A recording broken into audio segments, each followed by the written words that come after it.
All right, ETM Hotep, peace. Welcome to the Sesh channel. And I'm just going to jump straight on in. I'm pretty sure that my audio should be all right. And if y'all can't hear me, I know you all will tell me you can't hear me, as opposed to me waiting for you all to tell me you can hear me. So this is your brother Wujao, and I just left the brother Garfield's channel, and I caught the tail end. Now, the brother Garfield had a live stream that was 5 hours and a little over 5 hours long, and I did not witness any of it except for maybe the last 40 minutes, I would say, in total. Okay, so, and I'm putting it out there because I'm going live now to kind of continue the conversation, because Garfield had to shut it down. So I only caught the last 40 minutes, and it was just an interesting point that I tuned in at. So I can't account for anything that happened prior to me listening in. Okay, so I want to be clear on that, because through my experience, I know when there's long live streams, and if I come in late, or anybody comes in late to any live stream, I don't want to pretend I'm speaking on something that I wasn't even there for. Okay, so here I am live just to continue the conversation where I picked up on, and it was the brother Black Lion, I believe it was the brother Thunder at the point, Garfield, and I forgot who else was on at the time. So let me just kind of give some context of where the conversation ended. And so there was an issue of whether or not Egyptians went to West Africa, or vice versa, where some West Africans went to Egypt. That was like the gist of that part of the conversation. And before I even went on the live stream, I made a comment in the chat, and I made a statement saying that there are no known Egyptian records that state that the Egyptians did any expedition to what we know as West Africa. I'm speaking about Nigeria, Ghana, and so on and so forth. And I made that statement in light of expedition. I use the word expedition purposely because that's the label that we would give such a journey in order to know about the journey. So if any group of ancient Egyptians left Egypt and went to anywhere, any place, in order for the ancient Egyptians to document it, they have to come back and document their experiences, who they ran into, what, and their travels and whatnot. And the ancient Egyptians did this. When they went to the land of Punt, they documented it.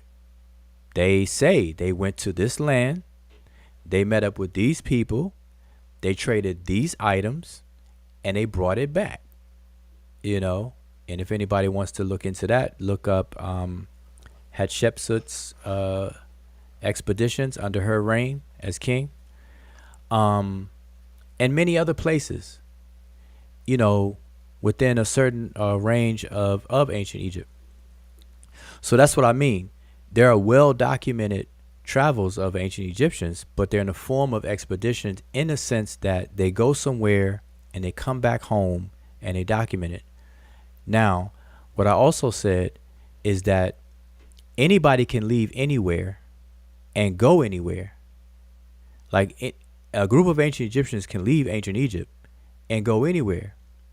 But if those people go and don't come back and document it in their homeland, then we'll be hard pressed, or kind of fruitless to look in ancient Egypt if they don't come back and document the trip and their experiences. So then I asked a question, and I want to be very clear on this. My last question was, what would be the method used to try to falsify or confirm whether anyone left Egypt in any significant number and went anywhere else that didn't come back and document it? Because those will be obvious. Okay, Like I gave you the example, the land of Punt. The Egyptians left Egypt, went to the land of Punt, came back. That's very obvious because they documented it. But what about those? What about any trips, any possible trips that people may have made and left Egypt, didn't come back though, and it's not documented in Egypt? So what would be the correct approach to investigate that? And so that led me to my closing statement on Garfield's show, that which supports what I heard Asar say. Because when I came into when I was listening to Garfield's show, Asar was leaving the show. So that's about where I picked up from the show. All right, just to give y'all some time reference. And I heard Asar say, or I guess the argument was made, that people oversimplify things, and we can't oversimplify it. So that's why the title of this live stream is Oversimplification is Problematic, because it truly is. Because on that issue alone, whether any Egyptians went to West Africa or whether any West Africans came into Egypt or came to Egypt or whatever the case is, if there's no overt documentation of it, like we do find in Egypt when they go on their expeditions, then what is the correct approach to investigate that? So what was named was obviously documentation. It could be one. You search for documentation. That means written documents. 2 would be oral tradition. Is something that you have to look and survey. 3 would be material culture, material items from the culture that's definitively identified as that cultural item if it's found in another place. That was 3. And then I forgot what the 4th thing was. But no matter what it is, there's a list of tools or things that you have to analyze and have to explore and investigate to answer such a question. And none of it should be oversimplified or microwaved. In fact, you can't. And if you do, and if you find anybody that's doing that, that's a problem. They're going to do so in error. And so that's really the gist of my statement, and from what I got to tell in the conversation. So I'm bringing that conversation over here about oversimplification and open discussion, so I can catch up on what's been going on, because evidently everybody's been on for like 5 hours and I missed it. So y'all can clue me in. This panel link is in the chat. It's pinned to the top. So if you didn't see it, it's right at the top. Feel free to click on it and chime in on this topic, this discussion. So far, I have co-panelists Emiketaku Kinshai on the panel. And do you have any comments or anything about that? Anything brief you want to open up with while we wait for anybody else to click on it? Hotepu Abet Ren Imiket. That means my name is Imiket. I know most people already know that. You know what that means. Ren my name.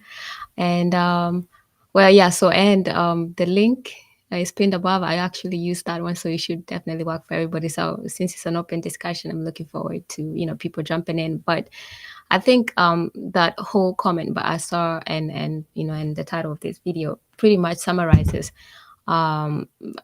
most of the topics that came that were discussed there. I didn't listen to the whole show either, but I think I listened to just a little bit more. And in regards to, even I think when Asar showed when the discussion came about DNA, that mummies, DNA of mummies, and he, pretty much pulled up that Wikipedia list of all the DNA mummies that have been done throughout, not just around Egypt, but just throughout, which is very, very minimal. It's not extensive at all. It's not even medium. It's not even light.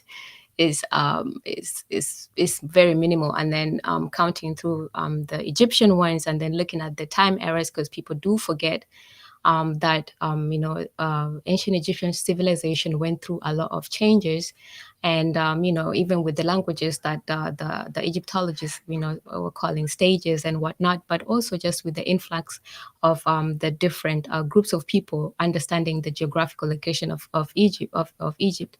So even when you have, I think he counted them down to 14 mummies, and then those are pretty much coming from the late era. So it's not even old kingdom, it's not even middle kingdom.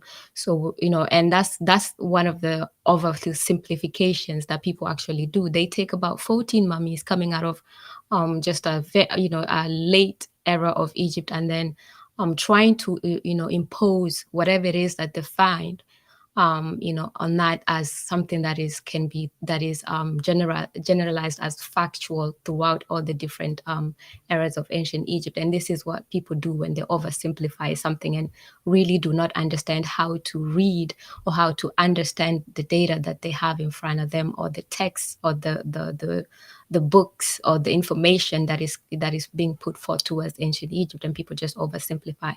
So that's pretty much one of those oversimplifications, and obviously the one that you talked about, and now pretty much others. Oversimplification, even when trying to figure out who is it that people talk about in these topics about calling people Egyptomaniacs and whatnot, where it's come to a point where anybody that talks about ancient Egypt is an Egyptomaniac.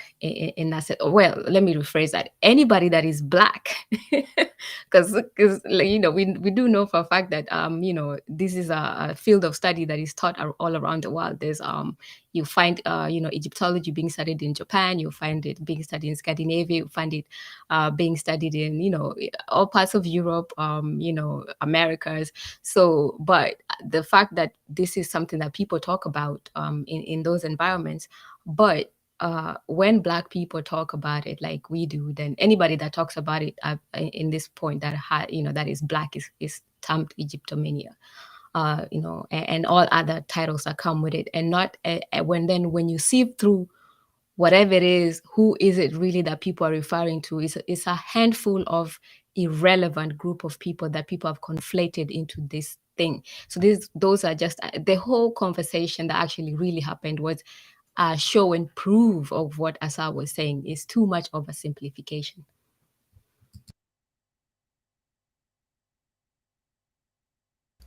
Okay. All right. So very well stated. You said a couple of things that I want to clear up. All right.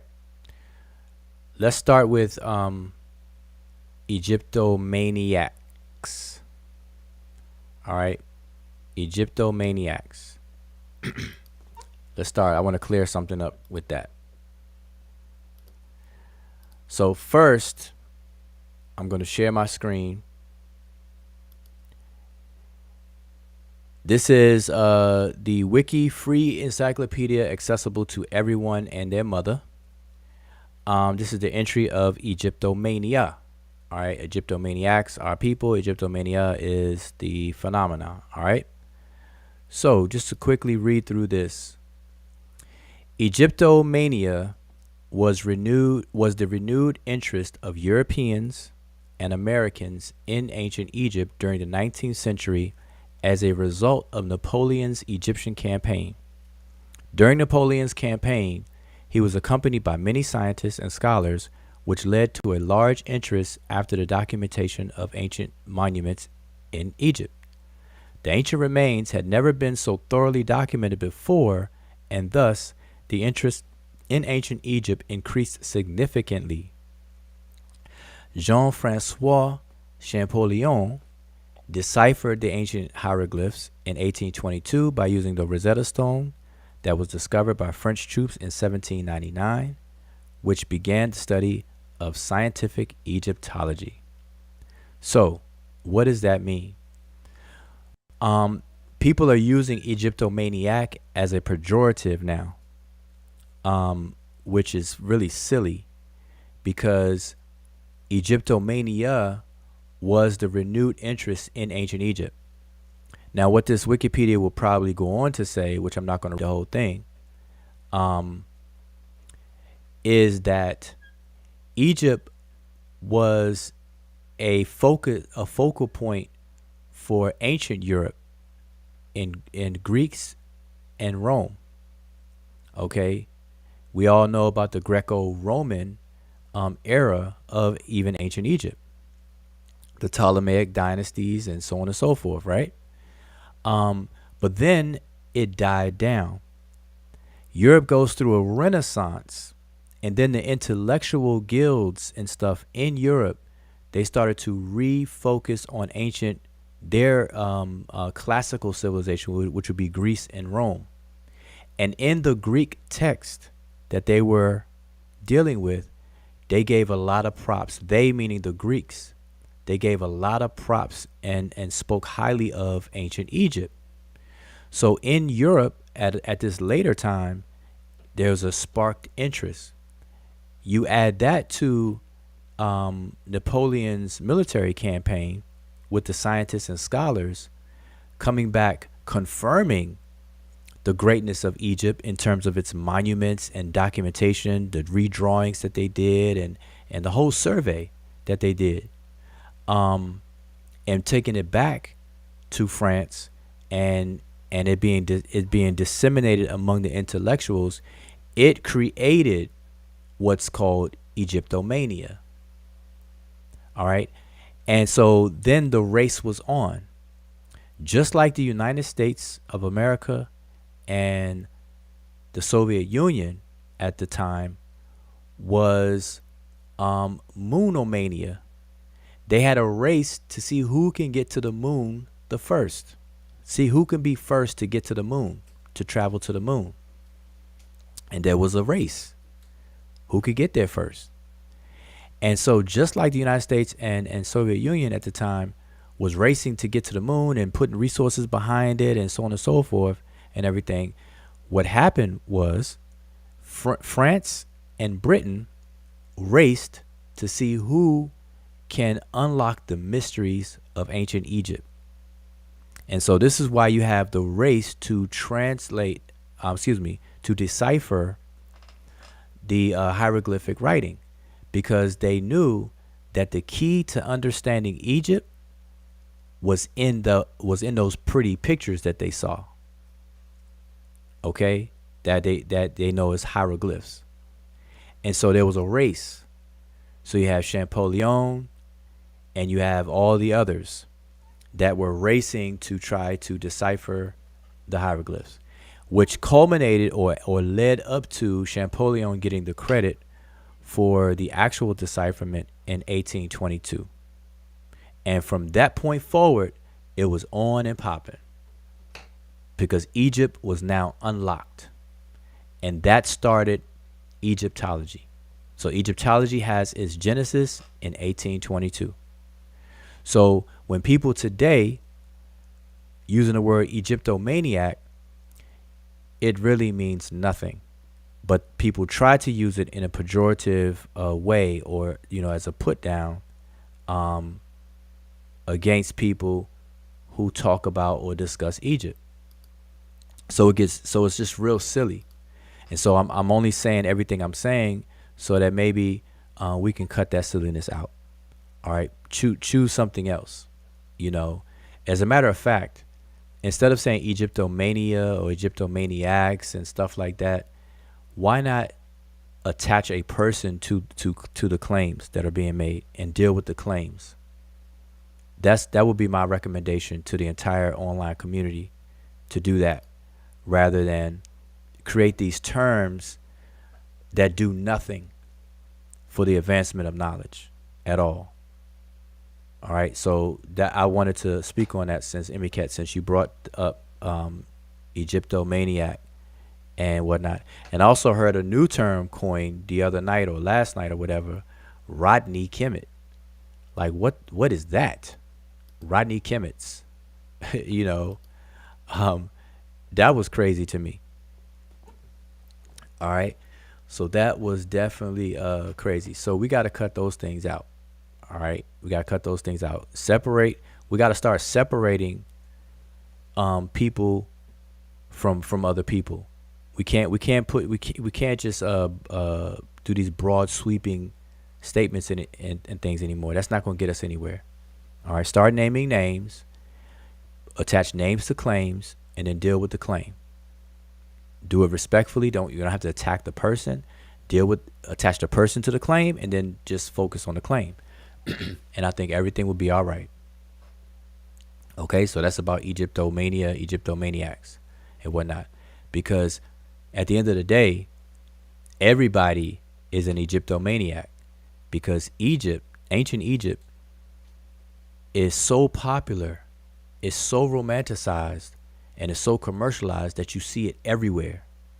People wearing some kind of symbolisms. People got tattoos of something coming from Egypt, jewelry from ancient Egypt. I mean, you name it. Everybody and their mother is found in Hollywood, in movies, in TV shows, etc., etc. So if we're gonna be that silly, you might as well say, a lot of people in the world are Egyptomaniacs. All right, so let's leave that alone. So yeah, I mean, I'm just talking. I was hoping that some people will come on the panel. Like I said, I just left Garfield's live stream, came live. This is sort of serves like an after party, but like I said, I wasn't there for the previous party. I was only there for the last part, the very tail end. So I just wanted to kind of reemphasize the fact that oversimplification is a problem. Now, I've been saying this for years. I just don't use the word oversimplification. I use the word microwave. Kemet, ancient Egypt cannot be microwaved. It can't. Think of ancient Egypt as wrapped up in tin foil. Would you put something wrapped up in tin foil in your microwave? Would you microwave a tin foiled piece of food that's wrapped in tin foil? No. Aluminum foil or aluminium, as some of our brothers and sisters from abroad will say, aluminium or aluminum foil. No, you would not. You put anything like that in a microwave, it's gonna start sparking, and your microwave gonna mess around and explode. Well, guess what? Ancient Egypt and everything about it is wrapped up in aluminum foil, figuratively speaking, which means all I'm saying is that you can't microwave it. Don't do it. If you do it, it's going to blow up in your face. And that's what happens on all these platforms and conversations. People try to talk about Egypt, but really don't study it. They really don't study it. And everybody's open to opinions and things like that. But to be taken serious, I mean, you really have to put in some work. You really have to put in some work. People can talk about whatever they want to talk about. Obviously, it's freedom, and online definitely enables that freedom. But I mean, for us to take these things serious and to actually make any progress, you got to put in the work. So we have to stop microwaving anything that you argue. If you're going to argue anything and make claims, be well studied in it. I've seen people argue to the ground on things that they didn't know little to nothing about. And in argumentation 101, in argument theory that we learn in debating, formal, informal debates and stuff, that's a logical fallacy that a lot of people commit, arguing from ignorance. And it's a lot of logical fallacies that people violate. I think the biggest one, well, I couldn't even put my finger on one, but I think the top three would be the straw man. Another one would be appeal to authority. And another one would be ad hominem. I think those would be my top three violations that I see the most. I don't know. What do y'all think? I'm trying to bring you all into the panel. I don't see anybody clicking the link. Where is where are you all? Click the link. Don't be scared. It's Thursday night.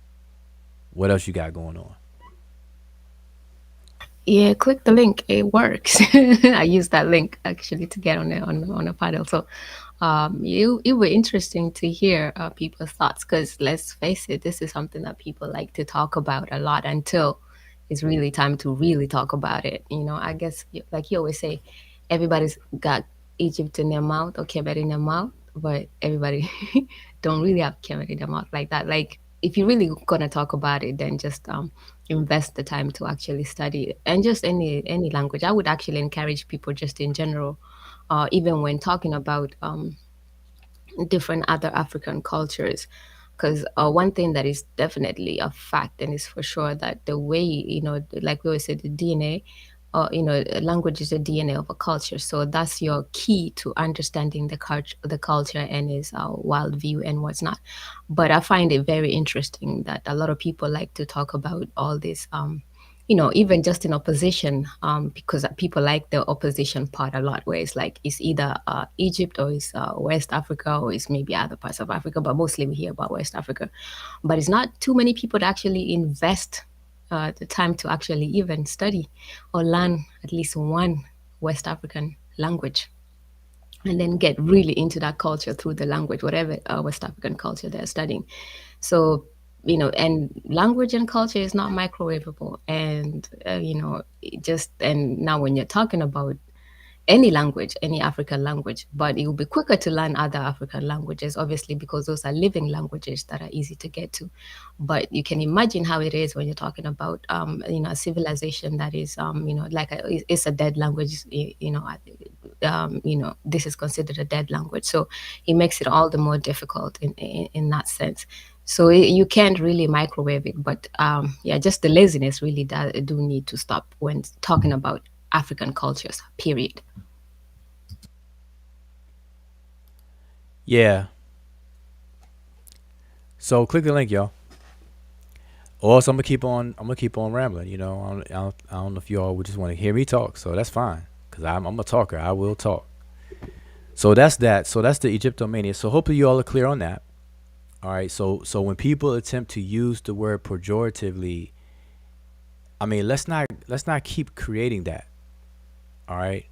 First you had the Hoteppers and people who use that as a negative in a negative way. They don't even understand what Hotep is and what it means. Obviously, now I know what people are attempting because see, here's the thing: the negative phrase, the negative label of Hoteppers and Egyptomaniacs, conceptually it's the same because it's really just people trying to point out people who deal with Egypt and talk about Egypt.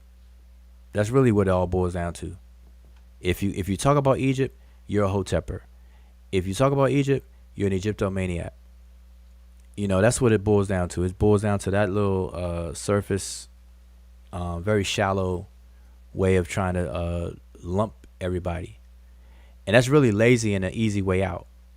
Because what I encourage people to do is if you disagree with a claim that's made that you heard or that you saw, read on Facebook, Instagram, wherever, on these YouTube streets, and you hear somebody make a claim that you disagree with, then address the claim and attach the person who made the claim to the claim and address it.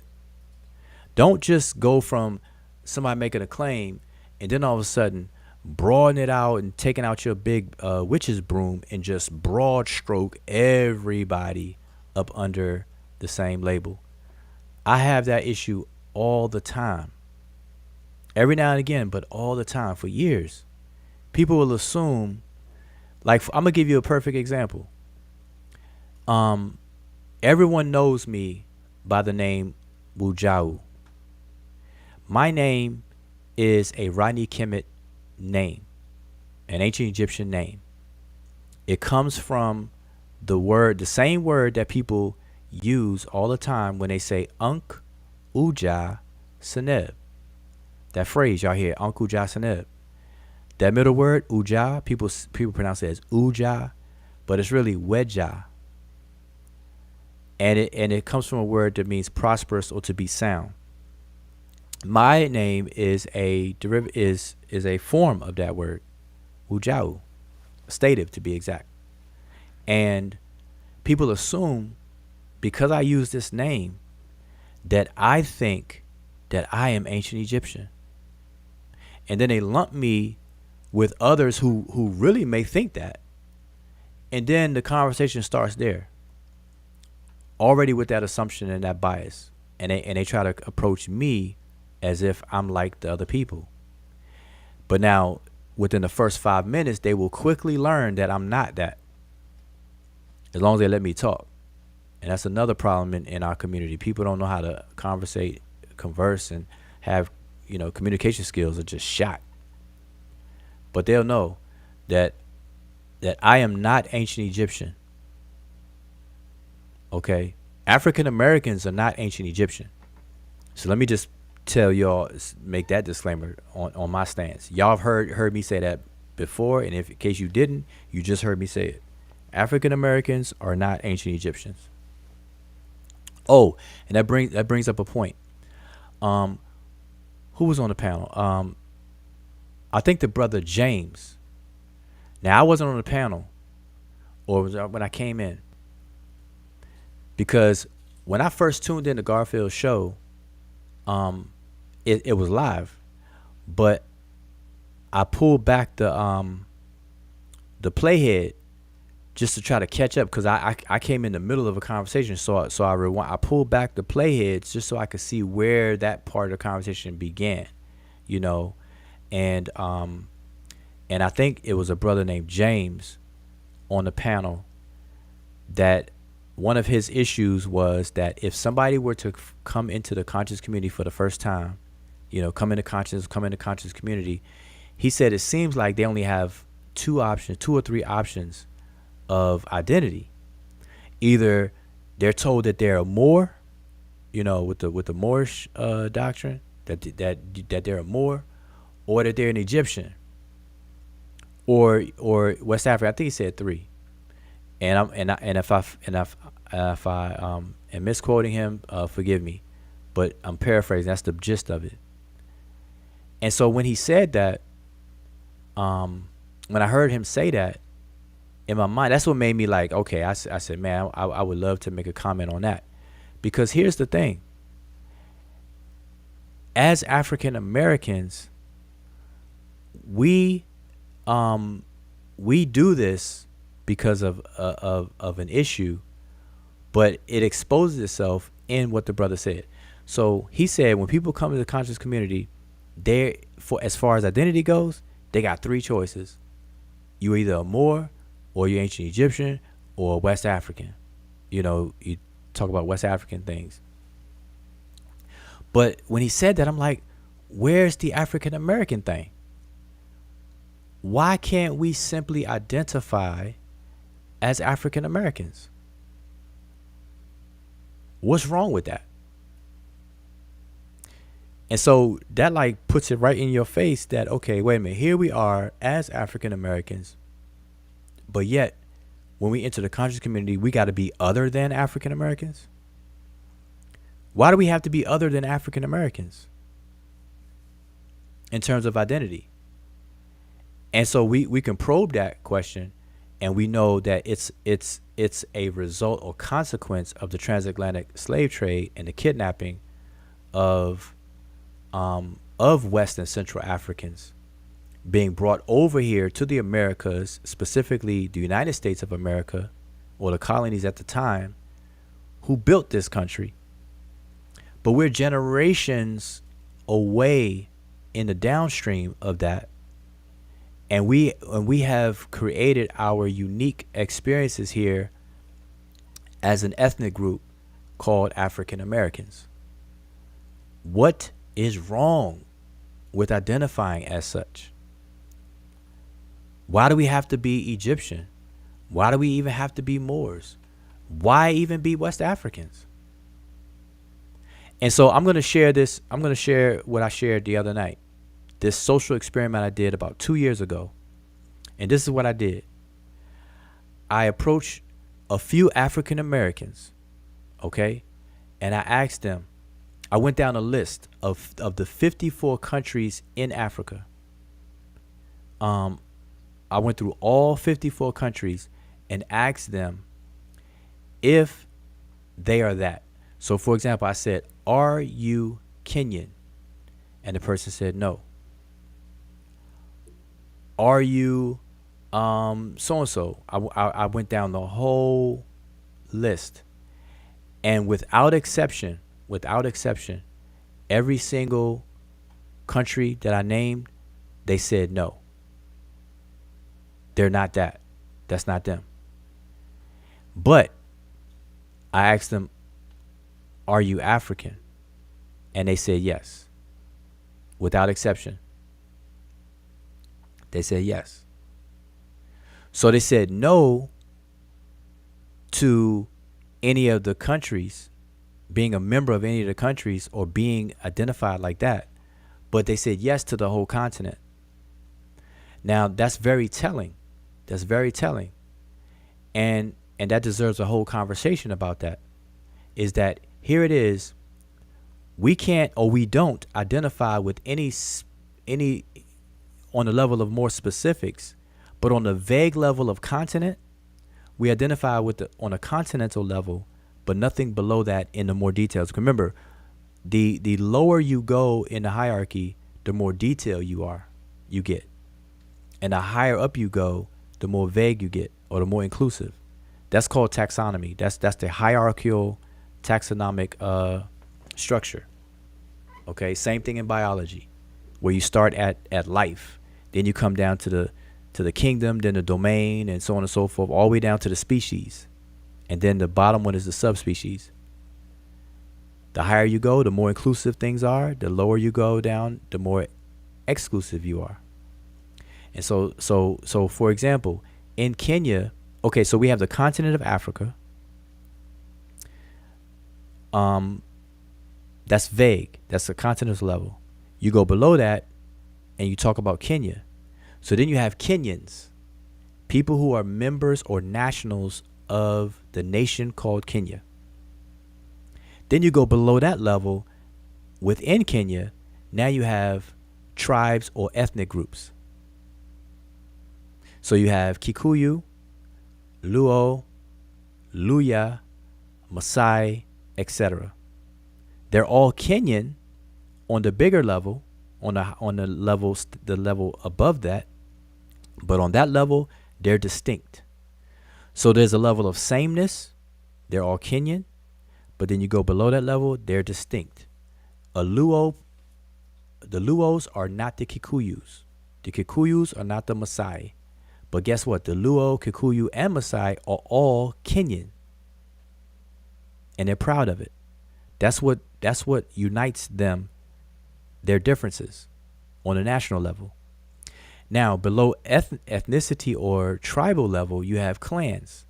So within the Luo, you may have clans. Within the Maasai, you may have clans. Within the Luya or Kikuyu, you may have clans that are therefore bound by the fact that they're Luo or Luya or Maasai or Kikuyu. You see how this works? And so what's interesting is that in my social experiment of asking that question, we bypass the lower level and jump straight to the top. And we do so in error. Because it's not a top-down thing. It's a bottom-upwards thing. You have to have a specific identity in order to gel with other specific identities to create that next layer, and next layer, and so on and so forth. And so people will quickly identify as an African. That's the very vague level. That's the level of vagueness. But they cannot and do not identify on any levels of specificity, anything below that. Because if you do, it's going to force you to come to a realization that you're not that. You are an African American. on that level.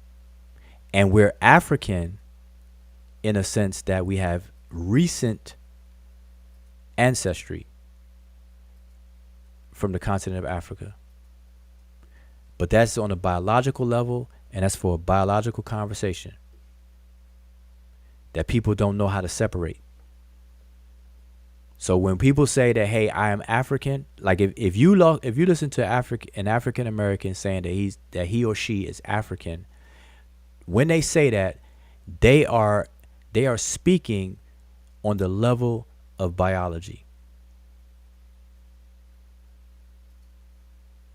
And the level of biology is different than the level of ethnicity and cultural populations and so on and so forth. Our biology does not make us who we are culturally or socially. It doesn't. What makes a group of people that group of people? It is culture.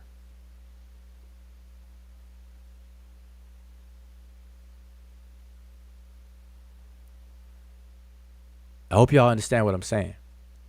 And this is something that people have to get. If you want to learn more about this, just take up any study in cultural anthropology. Just do a survey and literature review of the scholarly works in cultural anthropology. Anthropologists that study culture, that have a focus on culture. And you're going to know right away there's a difference between a cultural population than a genetic population.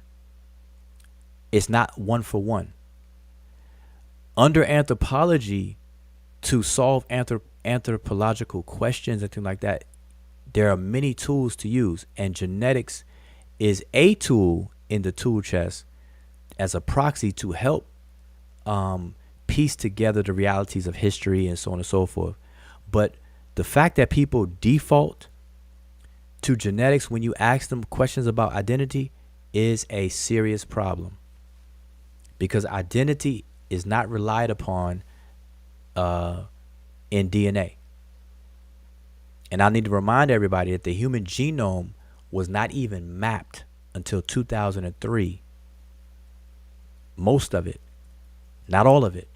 And then in 2019, they announced that they mapped the entire genome. That's how recent human genomes and all this DNA talk has started to grow legs since 2003. I just want to remind everybody of that. So nobody was going around demarcating themselves from other people based on any genetics. It was culture. Culture is king. Culture is king. And I know I'm rambling. Listen, the panel link is in the chat. If y'all want to come on the panel and share your thoughts, by all means, go ahead. But I'm gonna keep on talking. Culture. What is culture? What are some of the elements of culture? So I'm gonna name some, and everybody should be familiar with this. You should be able to call these off, at least these off the top of your head. What are some of the major elements of culture? You have the material, which is they say material culture, but if you want to elaborate on that, it's really what a group of people produce. The different things that a people produce, and in most cases, it outlives them in their lifetime.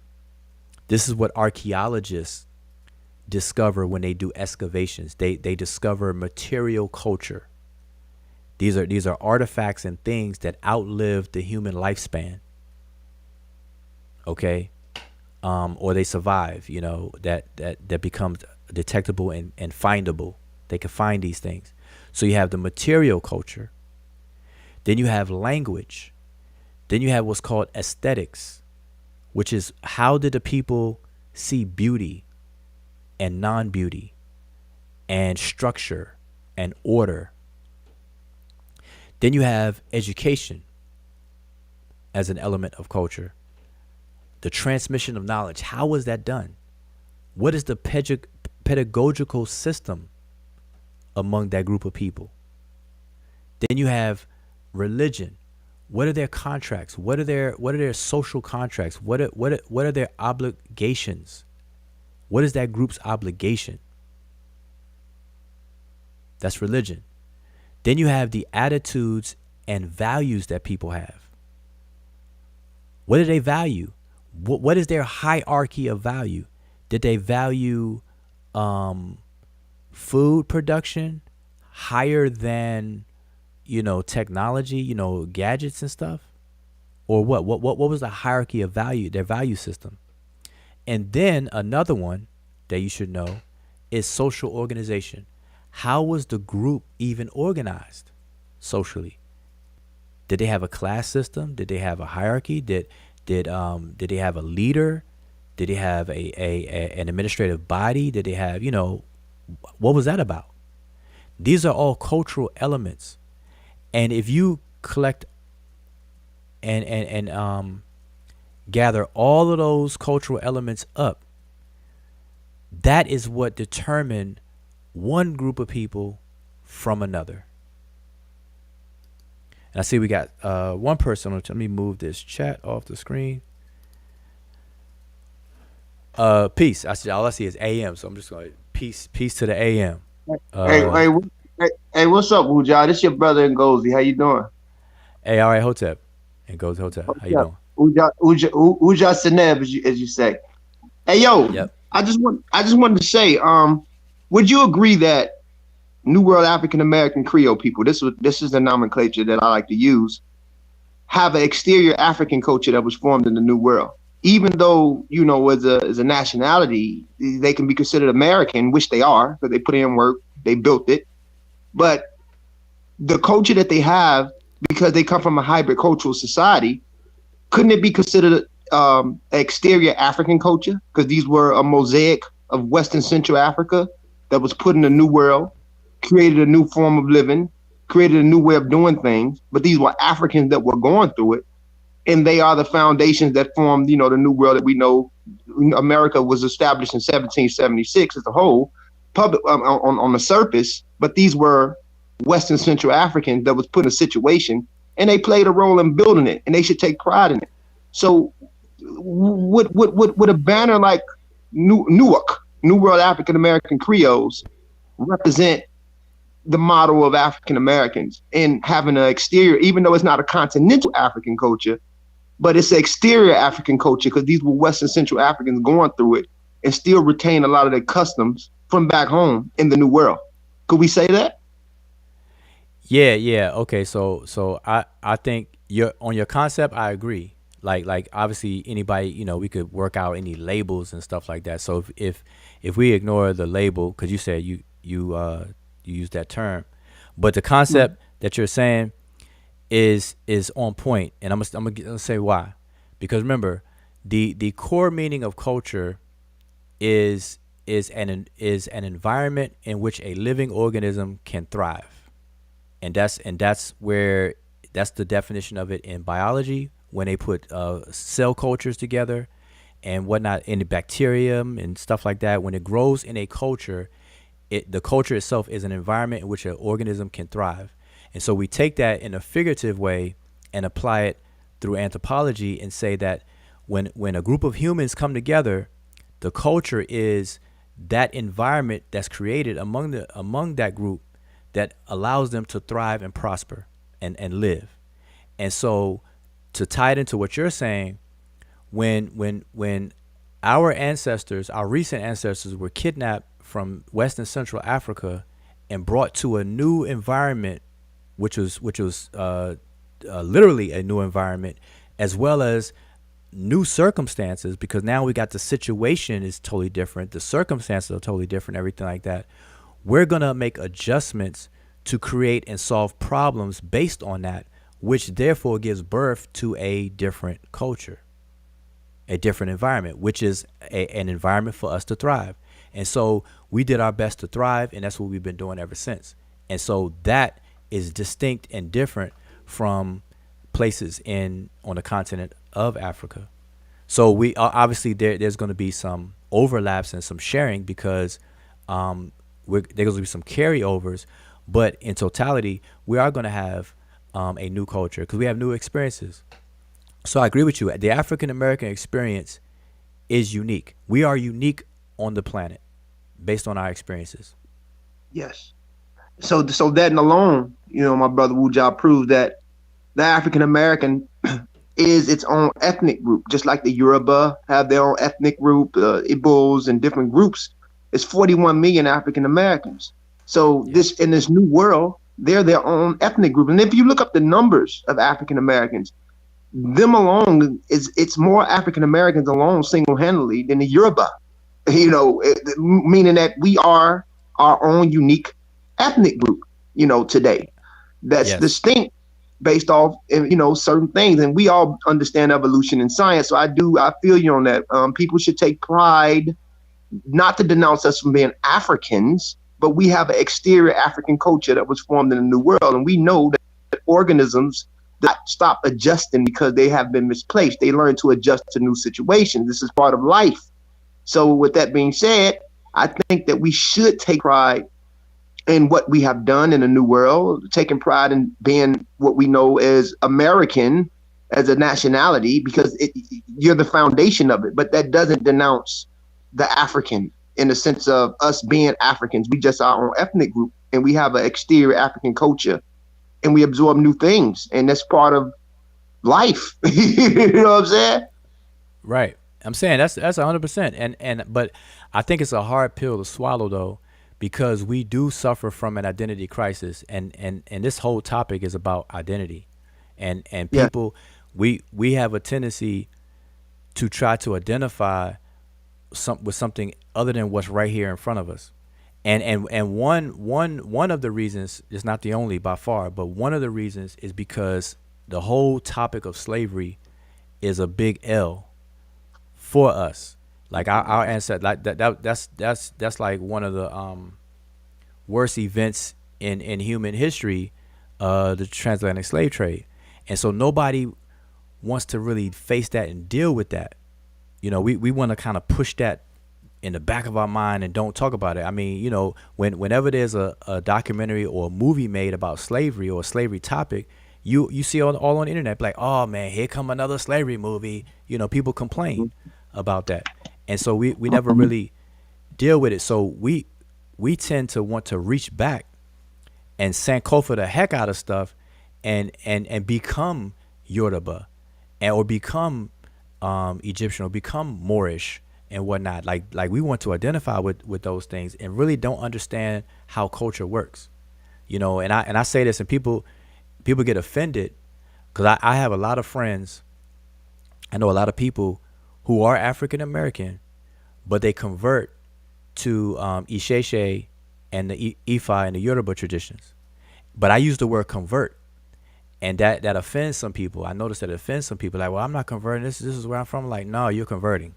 You're converting to that because that system was specifically made and organically grew for a certain circumstances on the continent of Africa in that geographical location among those people over there. But yet you're here under different circumstances, different everything, but you want to identify with that. And it's nothing wrong with it, but we just got to acknowledge that that's what's going on. That's what's happening. And so I see Ngozi got knocked off. So that's how I call it. And that's what I see it. And that's the reality. That's the reality. Like me, I'm an African American. My lineage here, the loins I come out of, my mother, my father, their parents, which would be 4 on my grand level, the 8, the 16, I go back, their bones are buried here in the United States. And I come from a lineage of people who, one, survived the Holocaust to be able to reproduce, which is why I'm even here as a descendant. And then my lineage is part and parcel of building this country in the United States. So why would I avoid that and totally ignore all of that and then identify with cultures that are not organically created, grown, or solve the problems and situations that I'm currently in right now. And so there's nothing wrong with identifying like that, but people need to learn to walk and chew gum. You can't go to the extreme and forsake your actual identity or what's going on right in front of you, the trees, and miss the forest. You know, people are going back. Like people who do. I don't know too many people who claim to be ancient Egyptians, but there are some people out there that may. But whoever identify with ancient Egyptians like literally and think that they are ancient Egyptians and things like that, you know, I feel that they're a bit delusional in that sense. You know, it's not that's not the reality. That's not the reality. So if I see now, I'm not sharing my screen or anything like that because I'm trying to just have a discussion, right? But if I need to, I will definitely pull out my whiteboard and slow this conversation down. But I want everybody to remember the elements of culture. The at least the ones that I named. You got the material culture, language, aesthetics, education, religion, and then the hierarchical values, and then social organization. If you don't know any other elements of culture, at least memorize those. Okay? And then you ask yourself, as an African American, let's go with material culture. Well, that can get lengthy because it's a lot of different things. But what would be unique enough in terms of under that subheading of material culture that African Americans can claim and latch onto, and just go through the list. What about the language? And if you were to do that for everything that's African American-ish, and compare that to something that's on the continent of Africa, you'll see that we will miss the mark in terms of a more holistic culture by trying to do that. And when that happens, we should be able to accept the fact that we have actually organically grown a culture. We are African Americans. Our nationality are Americans. We are citizens of the United States of America. Therefore, we are Americans. And then below that level of nationality, remember the example I gave of Kenya. Any member or any national of the country of Kenya is a Kenyan. Okay, that's one level. You go below that level, you get more detail. You get more distinction. You got Kikuyu, you got Luo, you got Maasai, Luya, etc. They're all distinguished from one another on that level, but when they step up on a national level, you have the sameness, and they're all proud Kenyans. They will wave the Kenyan flag proudly. If they go to the Olympics, all of them are cheering on the Kenyan sports, athletes and things. And that's just like here in the United States. We are African Americans. That will be the level of ethnicity. But then our national level will be we're Americans. We're citizens of the United States of America. I guarantee you, everybody in the chat has a driver's license from one of the states of the United States. That's why we call it the United States of America. Either you got a driver's license, if it's suspended, you got an ID. You got a social security number, card number, birth certificate, whatever the case is, you are a United States citizen. Therefore, you are an American. Now, you may read about America's history and the horrors of the history and the treatment of us and our people or our immediate ancestors here in this country and not like it. But you not liking something, me not liking something, does not negate the fact that I am an American. You know? So these are things that people just got to get around. And nobody can refute anything I'm saying right now. It may not be popular, they may not like it, but that's just a fact. And to identify with a continent, there's no power in that. There's no power in that. A continent is a massive piece of land that's on a planet. It's not organized to have power. Africa, there's no African seat in the world stage of relationships. Like, you don't see a seat at the UN with the nameplate in front of it say Africa. You got country, you got member states that's part of the UN Security Council and part of NATO and stuff like that, you know. There's no seat for Africa. There's no country called Africa. There's no government called Africa. There's no legislative body called Africa. So the way we use it, it becomes simply a novelty. Oh, go ahead. No, I dropped. I'm sorry, man. My phone dropped. I don't want to cut your wisdom, brother. I just wanted to, you know, whenever you finish, I wanted to say something. Oh no, go ahead. Yeah, well, let me just finish what I'm saying. So I guess. Okay. Let me just finish this out. Mm-hmm. So my point is, I think that when people are really ready to have a real conversation about identity, it has to be a very slow and delicate conversation, because people get offended and get mad quickly, even when they still can't refute what's being said though. And that's just something that we got to really get through, get past. But go ahead. And I definitely agree with you, Wujan. I'm glad you're presenting this. The thing is that, also to add on, African Americans or Newark should take pride in the situation, even though the messed up situation. But the African Americans showed the world the strength of Africa, to be on those ships that long, the levels of resilience that they maintain, the fight. It showed the banner of what this thing called black is in the new world. Even in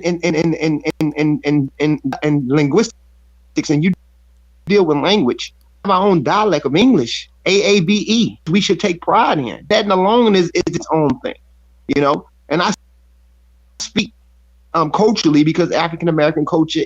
Now, my mother's from the continent. My father's African American, but culturally, that's all I know. So, with that being said, we take pride in the identity and the banner of what's been established in a new world. There's no need to want to be anything outside of what we are. Because again, if you got 41 million people, ethnically, that stands out alone. Not just 41 million people, but 41 million people that built the new world. We should take pride in the hybrid cultural society that we form with our own dialect of English, AABE. You know, it belongs to us. So that's part of our culture as well. So I'm glad that you're presenting this. And if people can just study the history and what makes us based off our experience, and they can see the level to even be in a new world, to create something new out of a struggling situation, shows strength and beauty. We don't need to be nobody else but what we are, you know, and that's a beautiful thing. But I'm gonna listen to it, bro. I don't want to listen to you, King. I appreciate you for letting me on, my brother. No problem. Hope some other folks hit that link. I want to share something. We got Asar Motep on here. Now, you know Asar Motep gonna come and bring some trouble. I already know it. No, but I actually before Asar, before you speak, Asar, I want to I want to introduce whatever it is you're gonna say with the very fact that I think my first book or publication I got of yours, I don't know if it was the first or second, But anyway, you had a book about Osiris and something. It wasn't really a publication. It was a setup for a debate you had. I got that from you, but I also got the Bacala of North America, Hmm. something like that. That was the first thing, and so I wanna open your mic with that introduction. The fact that I know in that book you actually visited this topic a bit about the African American identity being called, and but you were really working on a name for it, the Bacala of North America, and then you broke down how you came up with the name and the concepts behind the components that created the name. So there you go. All right, go for it. Mike is yours. I appreciate it. So peace and blessings to Brother Ujawu and Sister Imiket, and of course Brother Ngozi, and everyone else who is listening to the live and archived program. Um, and yes, I generally agree with the notion that African Americans are our own unique ethnic group. And at first, we called ourselves, we actually are the first self identified Africans. And people got to really understand that as a part of African history. And so the continental Africans only adopted the concept of being African later on, but only in a geographical sense. It was the African Americans who adopted the word African in Africa as an ethnic sense, and it was adapted a little later in the late 1700s, I think 1800s, and they put African American on it to denote citizenship. So this is a little bit of history that we can supply sources for that. That African was used as an ethnic identity for us first, but in that context, um, this is I was having a conversation with on Brother Garfield's podcast earlier, and I was mentioning the Independent African Academy, right? And how African Americans, because we've been shunned out of a lot of um, academic institutions and the like, and how we had to, create our own educational institutions.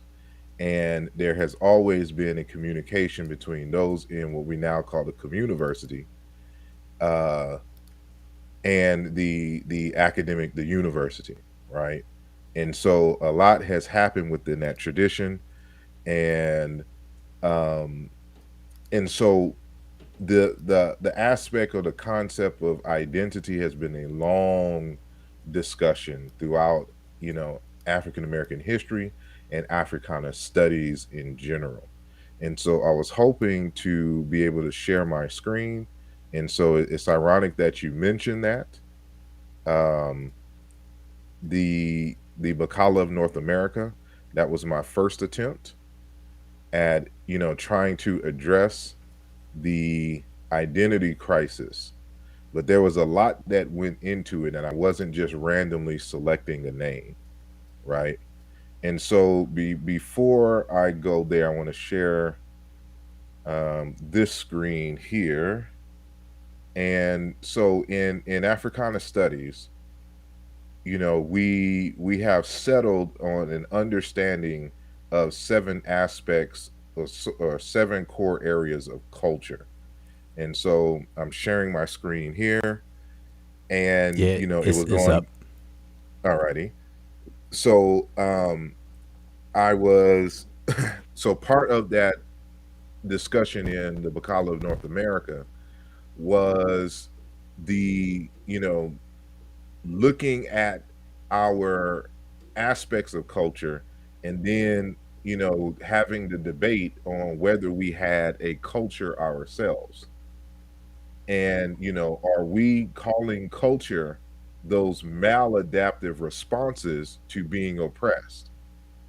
Is that the same thing as a culture? Because when we start studying culture, we start understanding that culture is a bit more involved. And Hmm. at the end of the day, your culture develops a certain type of human being.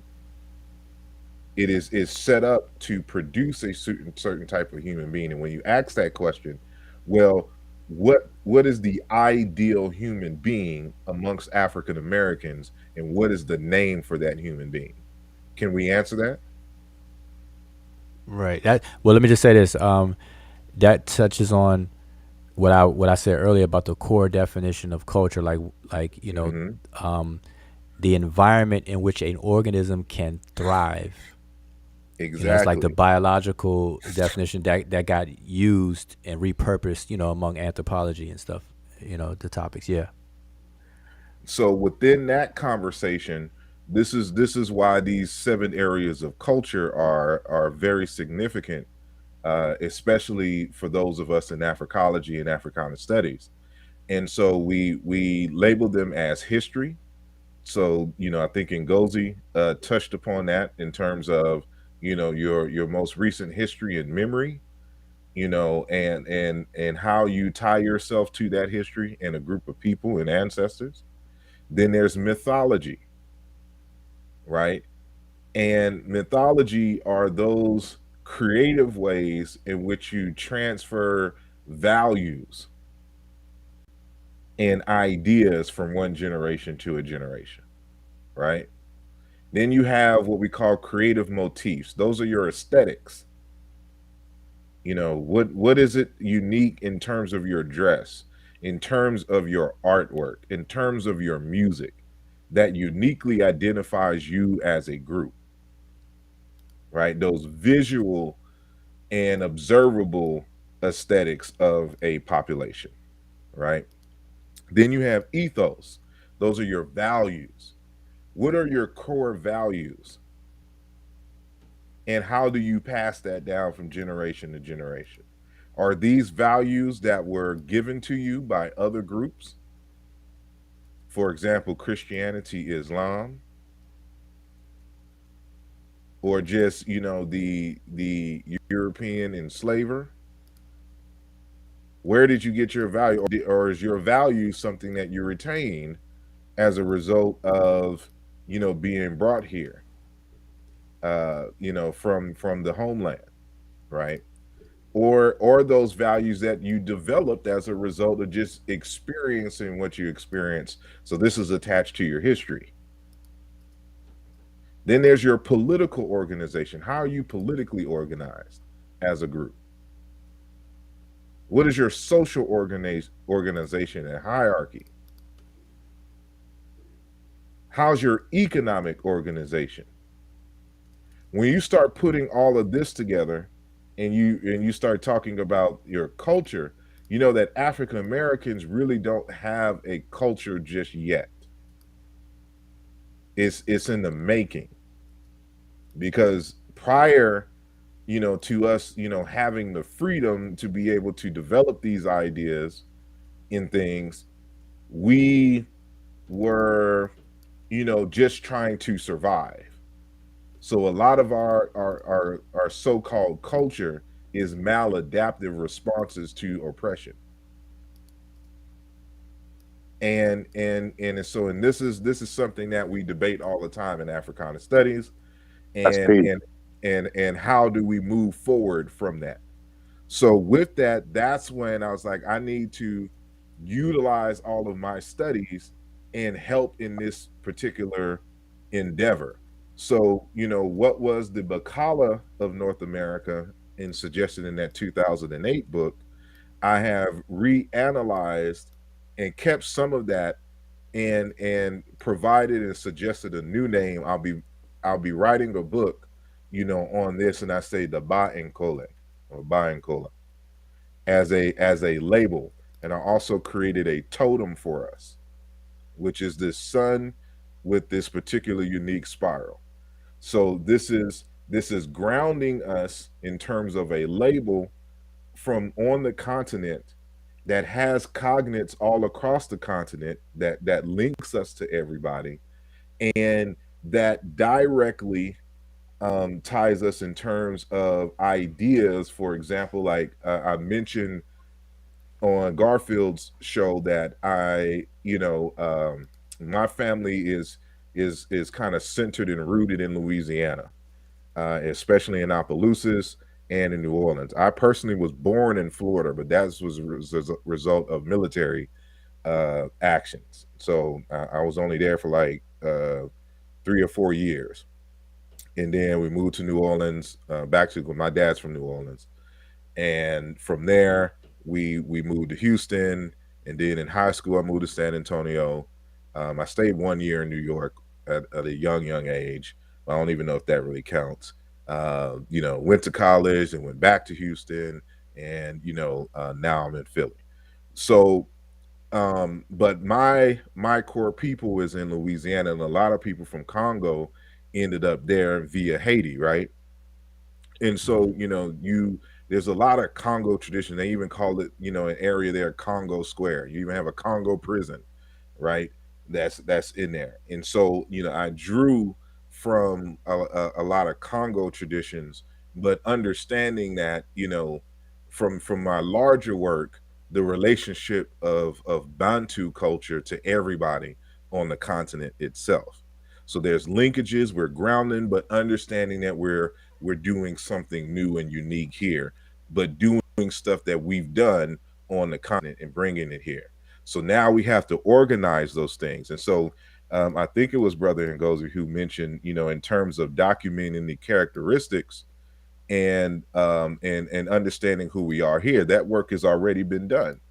And so I noted in the text in Bacala of North America, Dr. Wade Nobles, who's written certain texts. He's one of our preeminent psychologists here in the United States, and I think he lives in Houston now. But he was out in L.A. for I think most of his adult career, right? But he talks about these 8 uh, African American cultural precepts, and then these 9 reoccurring themes. And so there's he explains it a lot, and I won't go through that. I'll just name them and then end it and pass the mic. But in terms of these African American cultural precepts, he argues that consubstantiation is a very integral part to what it means to be African American. This is why, for example, we consider ourselves one, and we refer to each other as brother and sister. That is something that we carried over from the continent itself, because when you go into various languages, even including the ancient Egyptian, people refer to themselves as brother and sister. And there was a whole cosmological and consubstantive, argument that's tied to their mythology and the like. And that was carried over by Africans who were enslaved here in the United States.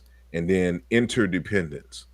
This is why we feel a certain way when certain black folks act an idiot in them streets, because in our minds it makes us all look bad, because we understand subconsciously that there's an interdependence between us. Egalitarianism. We're the ones who will march, fight, and die for equality everywhere. We're the ones who brought that to the United States, because that's part of our culture, our cultural precepts. Collectivism, kind of tied into those the previous ones. Transformation, and this ongoing idea that we can improve and make things different. Sometimes that could be a blessing and a curse, because we're always creating new things, but at the same time, because of that aspect of the precepts in which we carry, it's hard for us to hold on to traditions. And so that's something that has to be discussed. Cooperation, right? Humanness, Ubuntu, synergism, the ability to see the commonality between things and synthesizing it. So these 8 African American cultural precepts, and then these are recurring themes amongst African Americans in terms of spirituality, deeply spiritual and religious, this notion of resilience, the ability to keep themselves intact in the midst of extreme opposition. Humanism, tied to, you know, the humanness that we mentioned earlier. Communalism, orality and verbal expressives. That's why hip hop, our poetry, you know, all of that has reverberated around the world without forcing anything on anyone. Because the way that we speak, the way that we be, you know, is very telling. Realness, you know, being real with one another. Matter of fact, we get upset when somebody ain't real with us. We hate fakeness. We hate fake people, right? Emotional vitality and musicality and rhythm. That is self-explanatory. And so when you understand these 8 precepts and 9 reoccurring themes, if you agree with them, now we have some grounding in which to develop the culture, but more importantly, to create the institutions and the systems that will allow, that will help and mold and shape the people to be the kinds of people that the culture needs to thrive and survive in the future.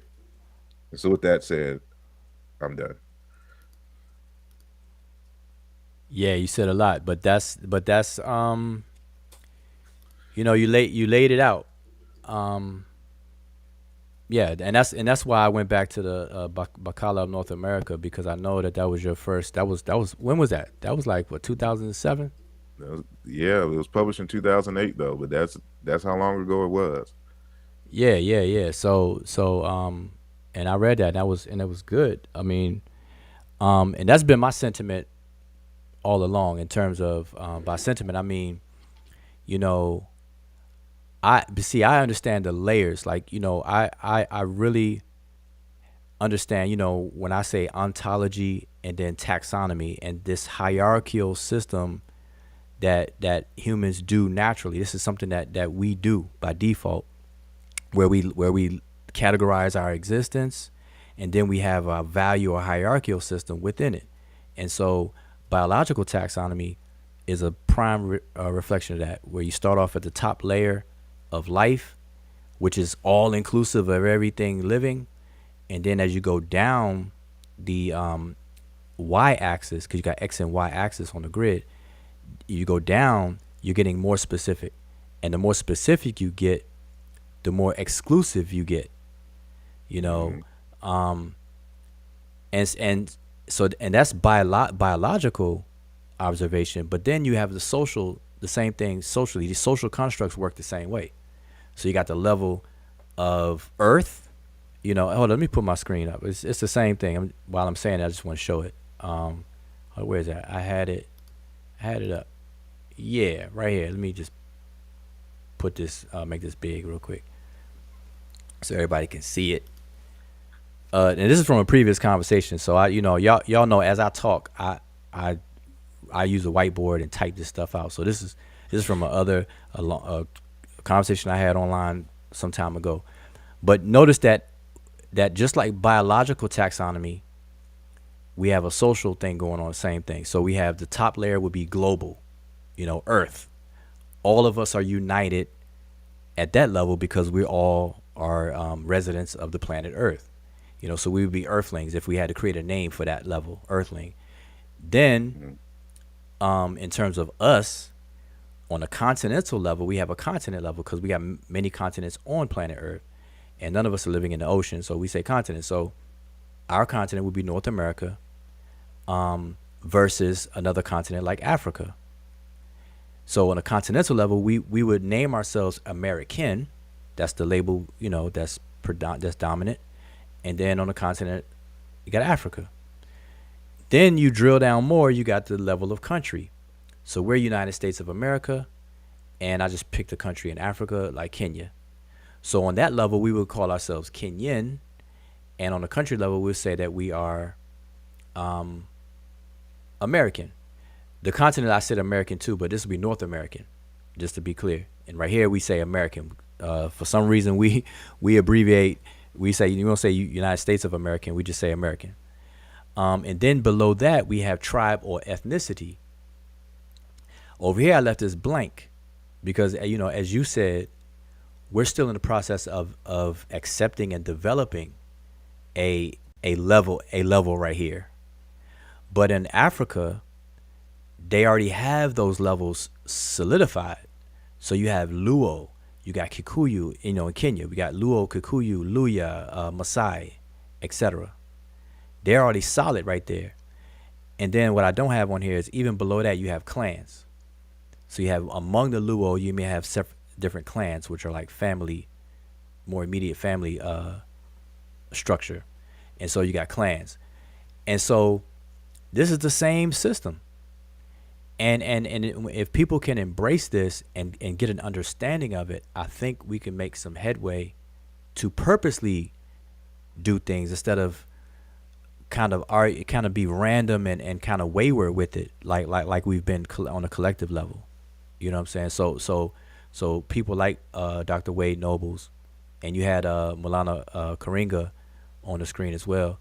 And so it's going to take the scholars to hammer this in, and for us as students and whatnot, whatever, to really get an understanding of it and start disseminating it so that we can start to have an understanding and agree to these things, because culture is not something that's thought of at a round table. It's like an organic thing as well.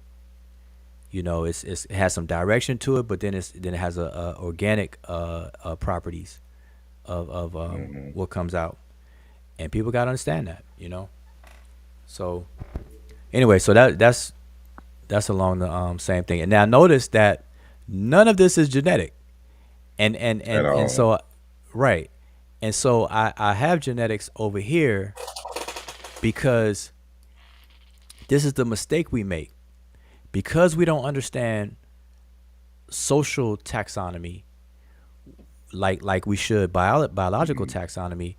We tend to just run to the biology and just get stuck, you know, Yeah. and that's problematic, because no group of people, you can't name one group of people on the planet Earth that group was determined to be a group based on biology. I mean, based And on see, genetics. the only well, the thing that we got to keep in mind in terms of the biology aspect is, remember that in the early societies, everyone has an exogamic taboos.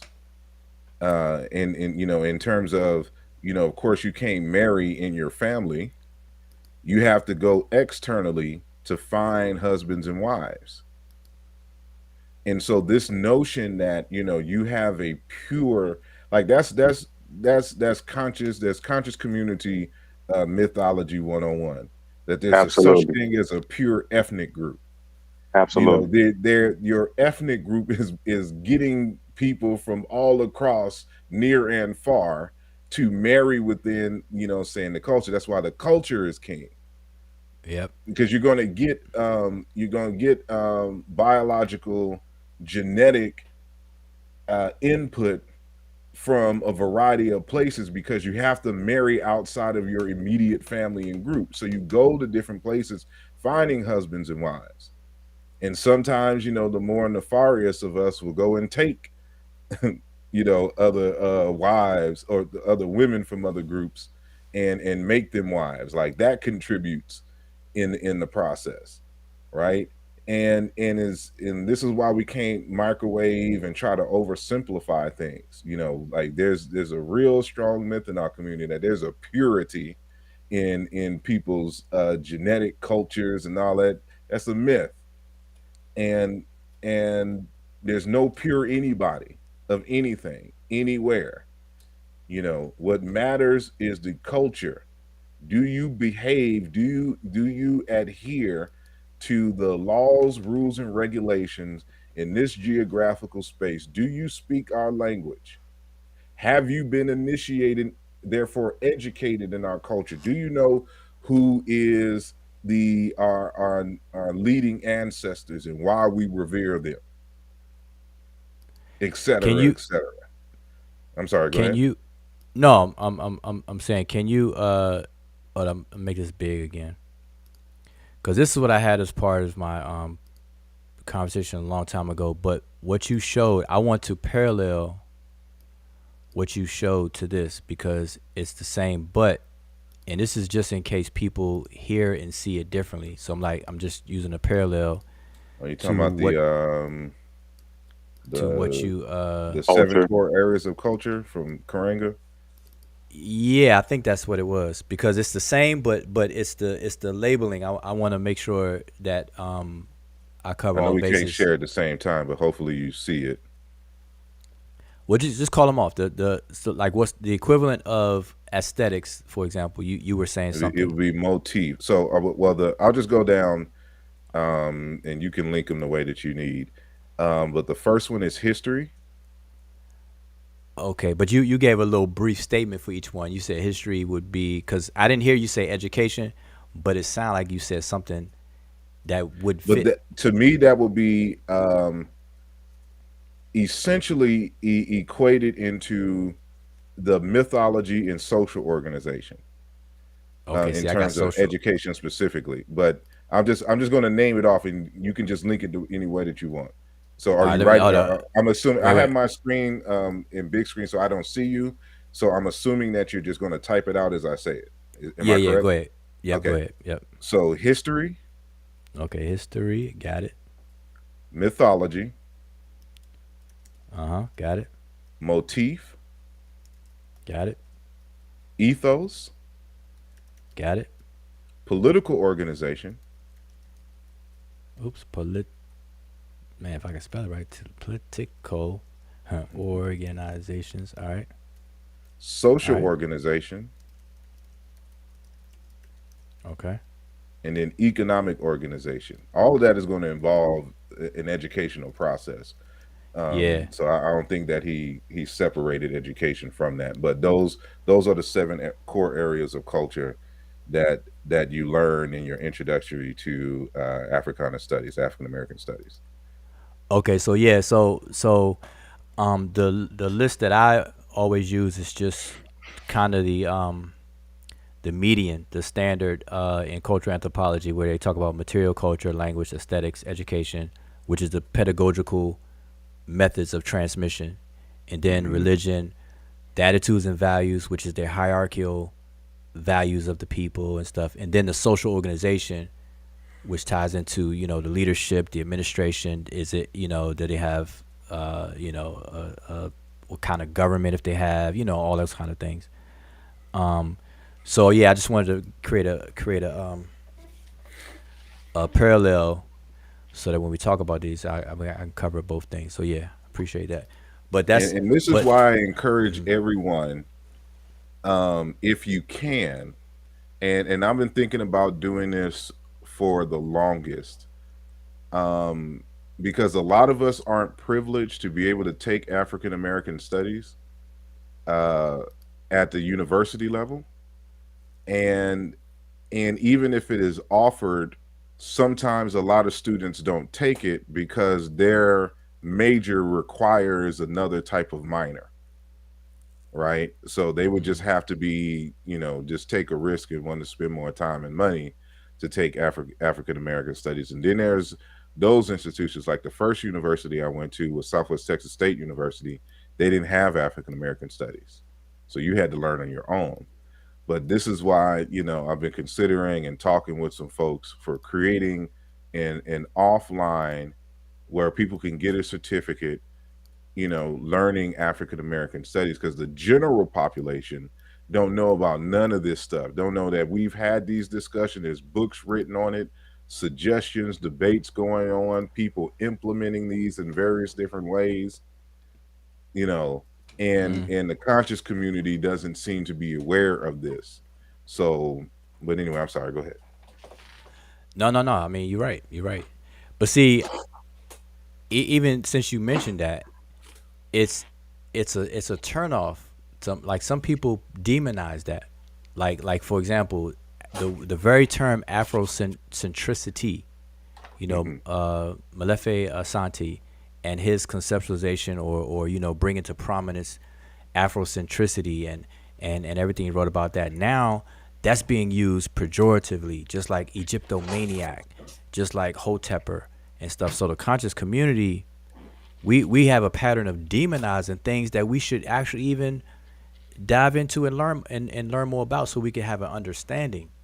So it doesn't surprise me that this stuff right here is pretty much unknown, because if you go hard, if you talk about this too much, they're gonna watch this. Watch a name gonna come up for this. Watch it's gonna it's gonna Nah, be y'all already pseudo. Y'all yeah. already pseudo.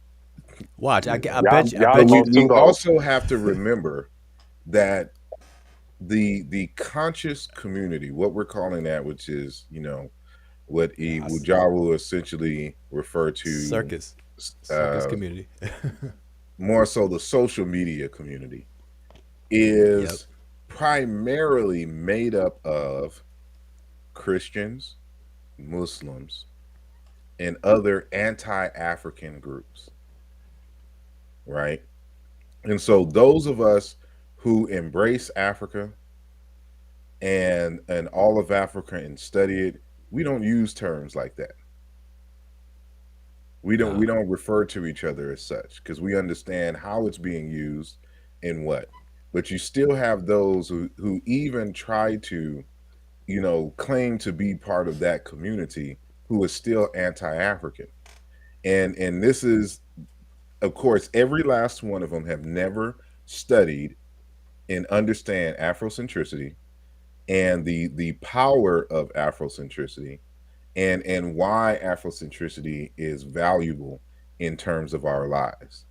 Peace. Because it addresses the use of language like that consistently dehumanizes you and devalues you and your ancestors and their culture. So if you have people who are anti-African in this way and using anti-African verbiage, there's no way that they can learn from Africa, because they don't value it. And so Peace. these are the things that we fight against, in these terms here. And this is why we Nah, got to be careful. So there's a thing that we say in Africana studies, and that is, you have people who use Africa as a reference, but not as a resource. Yeah, that's key And right there. That needs to be. all these folks will refer to Africa and refer to Africans, but don't take part in, don't value, don't practice anything in terms of African cultures.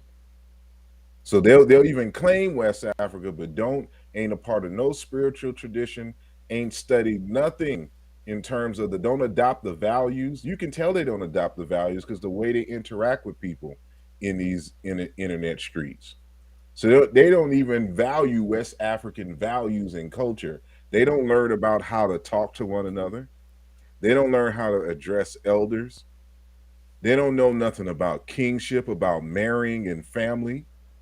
They don't adopt nothing from West Africa. They only refer to West Africa as a reference, but never look to Africa as a pool of resources to find tools and values and practices that we can utilize and help us in our struggle for freedom and self-identity today. And that's what's problematic. And that's what Afrocentricity brings to the table. I'm sorry, I think it was Didi, See, or go ahead. No, I was gonna say that I sometimes I'll make comments that will offend people, but they can't refute it. Like, for example, what you just said, because you got people that are not something based on the substantive aspect of it, but only in label, only in name, like the label. And so people are claiming to be something by lip service, but they're not a substance of it. Like, you can't see it reflected in their character and their behavior. And this ties into my conversations about what identity really is. Like, even name, what I argue about the word Ren, and what Ren should be conceptualized as, not just the label, the name, like how we see it today. Like, okay, it's just a name, the sound pattern of a name, but it's actually the substance of what something is. Its attributes, properties, character, and et cetera. And so I think if we look more at that, people realize that they're not really, a lot of people are not really what's claimed to be. And what you just said is people will claim to be pro-black, pro-Africa, even more specific, West Africa, Central Africa, whatever, even some Egyptian. But what about the character? What do you reflect? Like, how does that look? And you touched on it earlier. Like, a culture is supposed to produce a certain type of human being. And if you claim that culture, do you reflect that kind of human being that the culture is said to produce, which is fact checked based on your character, based on your behavior, based on how you interact with your fellow human beings and each other, and that's absent in the circus community. That's absent, and so I think everybody is really impersonating. The people are impersonating African. Be And the that's first like a one harsh to claim thing to say. Yoruba don't know nothing about Iwa Pele. But hold on, what trips me out though, even on I gotta go back to the genetic talk real quick though. Even because every time you pin like what we just said, like what we've been saying for the last 10 minutes, 15 minutes, if this was a large panel of people that felt that way, I guarantee you the conversation is gonna get to genetics again. Because it always defaults to genetics. And that's what made me think of this. What trips me out, especially us as African Americans, when we take our ancestry tests, we the autosomal percentage part, we share a certain autosomal DNA with modern populations of X, Y, and Z. And so a lot of people, like the average African American, they say is usually a 70-30 split, 75-25, and basically from 65 to 35 split from, or 75-25, that range. But what trips me out is that let's take somebody in the middle, 70% shared with African populations, and then they drill down more specific and say, okay, out of that, 40% is Nigeria, whatever. Now we will go all out of our way to identify with Nigeria and start buying Eleke beads and watching Nigerian movies and this and that and try to get to that. But nobody ever claims the 30% from Europe At all. from somewhere. Nobody be like King James is in my lineage and heritage. Nobody is dressing up in green and oh, my Lucky Charms. No, and we'll look at them crazy, and that's just the thing. We'll look at them crazy if they was to be wearing a kilt or a wig, those wigs that they used to wear, the British and all that. Like if we was to start doing that and singing those songs in the pubs or talking about, Irish, they would look at that funny. They don't claim none of that. But it's in the context of C. Benew's comments. It's in the context of those trying to use genealogy specifically in terms of haplogroups and trying to link it to identification and culture, and you can't do that. And it's funny that we only accept the African side, but won't accept the European side as in us, in a number of us, right? And won't claim that. You'll claim all your other, because when you do 23andMe, they'll be like over here in Nigeria, you got some folks over here in Ghana, you probably got 5% in Cameroon, et cetera, et cetera. You accept all them. No matter what the percentage is, it could be 2%. But you have 20% European and be like, I don't know none of them Negro. Hey, Benu not having it, boy. He's like, for what? He's like, nope. Except your European ancestry, brother Aunt Benu. Unc Benu, no, he got about 23.5% Irish. Yep. Hey, I'm gonna bring you some Irish Lucky Charms. He used to jump around when House of Pain song came out back in the 90s. he was digging into his ancestral rhythms. Yep.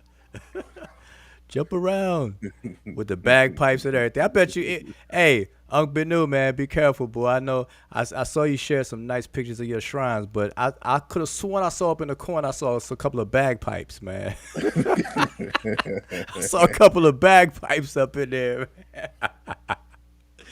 No, but Yeah. that's serious. We joking, but that's just proves something. It proves what you just said. Actually, last you said that the genetic argument in conversation is not a worthwhile stance on the topic of identity. Culture is king, and then the elements of it. Genetics, identity. I mean, I don't know how plain and common sense this could be. The human genome was not mapped until 2003. So obviously, even if we did it today, we know that every human grouping that we label and function as like in the world was never based on DNA. Nobody like demarcated this population of people from this one over here after some DNA examination or mapping or sequencing, because it did not happen. And so it was the outward expressions of these elements, food production, weaponry, what was your value system, your organization. All of those things is what separated me from you. Like, you don't speak my language, then you're not of me. It's just that simple. I can't understand you. I don't share the same signs in my psyche that you. We can't communicate, therefore you're not of me. Like, I don't see what people don't get about that. You know what I'm saying? And so this whole colorism and then get into phenotype and then genotype and all that stuff. Nah. Now those are proxies. So what we know now, they only serve as proxies, because here's the thing, like you said, how genetics works obviously is that people that are in a geographical location are going to tend to mix. I mean, reproduce. And so as a proxy, a culture will have a genetic gradient because of that simple fact of close proximity and reproduction.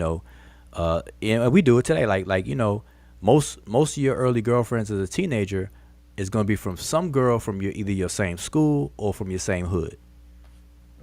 Period. Point blank. And as teens get pregnant, or whatever the case is, then obviously you're going to reproduce, and then you're going to have that gene flow. So it's no different, but those are proxies, and I think people got to understand that. That's Hey, So, I think Benu still. I think Benu gonna come around Embrace. and embrace his He's his gonna have the Irish. Queen of England. Now that she passed, are you gonna put her in the shrine in the Queen of England? Wait, she passed away? That's what I heard. I think she Really? passed on the 22nd or something of last month or something like that. It was a big deal because it was supposed to be like two, like What? February 22nd, No. I heard 2022. she had COVID. I didn't know she. I know she tested positive for COVID. I Oh no, think that there's some rumors. Nobody knows if that's the case, but there's some rumors. oh But okay. they were trying to shut it down. But somebody was like, somebody else leaked the information ahead of time, but it hasn't been It hasn't been confirmed. Like I don't be paying attention right. anyway, so I But wouldn't know if she died or not. I'd be like, oh well. well, it would definitely be a big deal if that happens, because man, she's not leaving the throne. She hasn't been leaving Yeah, the yeah, throne. yeah. I about to say that would be like that would be just as newsworthy as the Ukraine Russia conflict right now, because Queen Elizabeth been doing her thing for the longest, man. Whatever her health plan is, that's what we need. It's called Rob the Africans and steal all the resources and enough that you could buy your own hospital and put it in your house Yeah, so that you can exactly. get have your own surgery if need be at no extra cost. Exactly, because she's what, like what? How old is she? 90? 1,000. He said a 1,000 thousand. and a half, straight up. But Man. I want to say peace to you guys, man. Peace to the whole panel, man. 95. I'm enjoying. Sorry, go ahead, due diligence. But yeah, she's 95. Just Google. So, But I just want to say I really enjoy. You know what I'm saying? I just want to give you guys some praise because man, it's just refreshing, and I enjoy, especially. Sorry, man, you've been on point, and Wujaru and your co-host. But I just enjoy whenever seeing you bust down these constructs, you know, and then turn around and then reconstruct them. You know what I'm saying? So not only are you busting up these false narratives, these false paradigms, you also are reconstructing and you know what I'm saying, and trying to build our own culture, and that's really noble.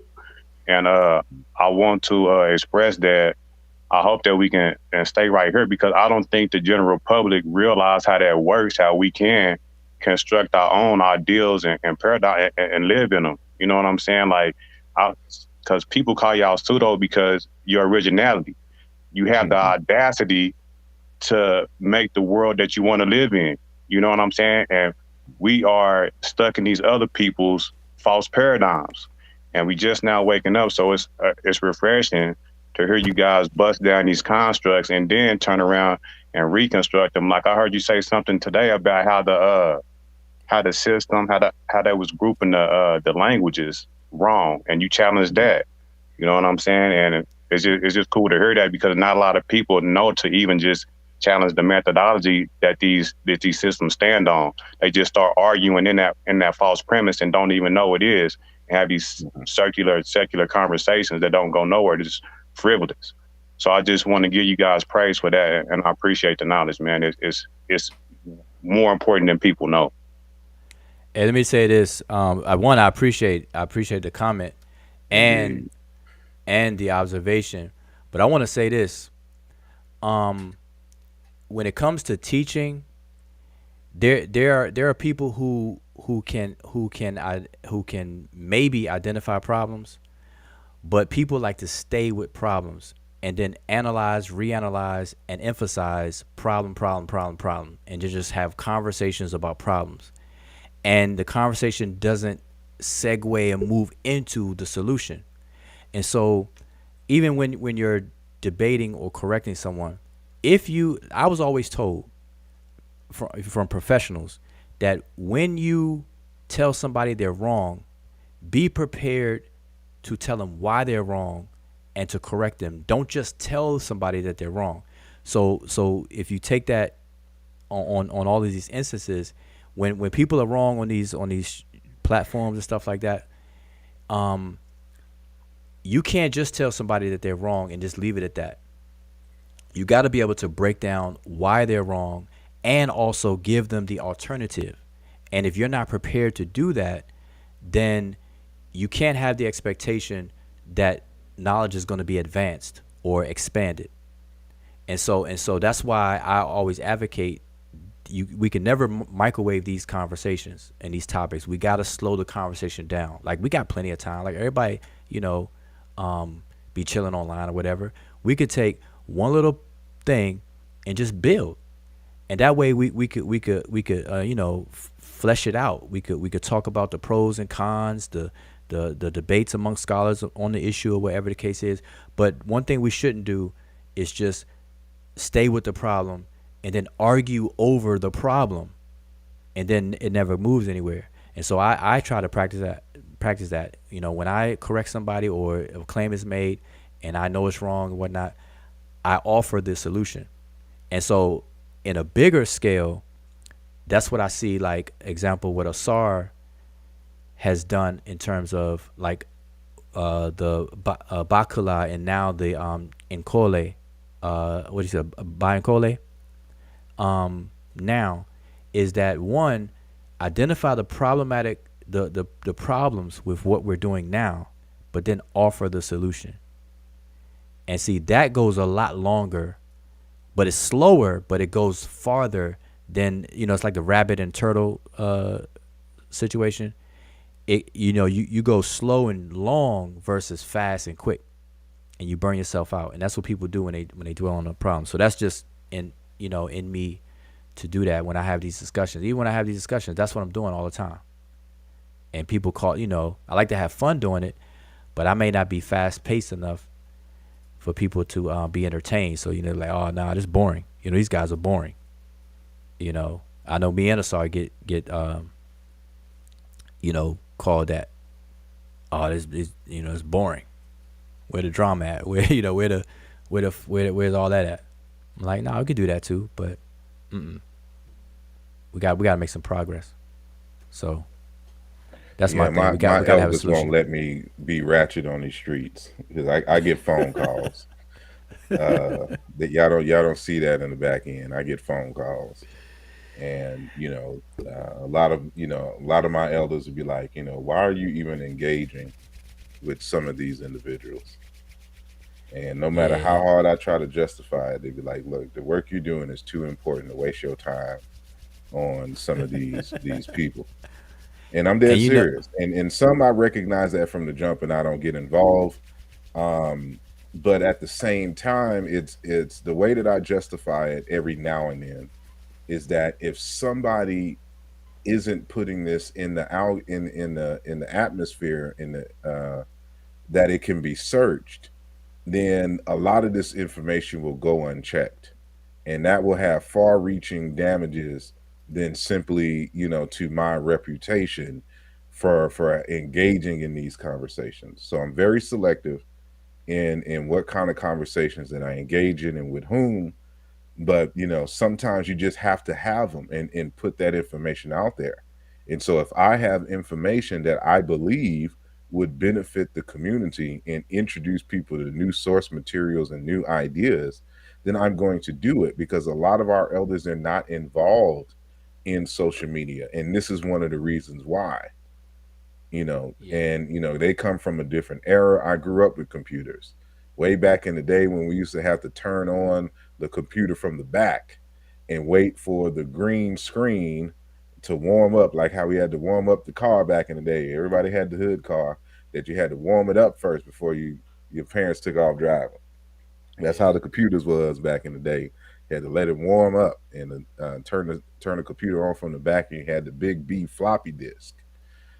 yep, So I grew up with the birth of the computer and social media and GeoCity pages and MySpace and all of that, and they have not. And so they don't understand the culture and the dynamics of the relationships that are established online and the history of things. But there's a lot of different, like, there's people complaining about that there's not enough folks talking about West African culture and history. I'm like, that's BS. We have plenty of scholars who have produced all kinds of work on African American history, South American history, Caribbean history, history of blacks in Europe. And unfortunately, not many of them are online, and even if they were online, you wouldn't watch them. You right. know, No, and and oh go ahead. I'm sorry. no, I'm saying when you mentioned computers, that another thing came to my mind on what I was saying about problem solving. I think because you and I share that background, because Hmm. I got into computers early. Same thing with the big floppies. Um, Pascal was my first programming language. Um, and so that's before any high level high level languages and all that stuff. Exactly.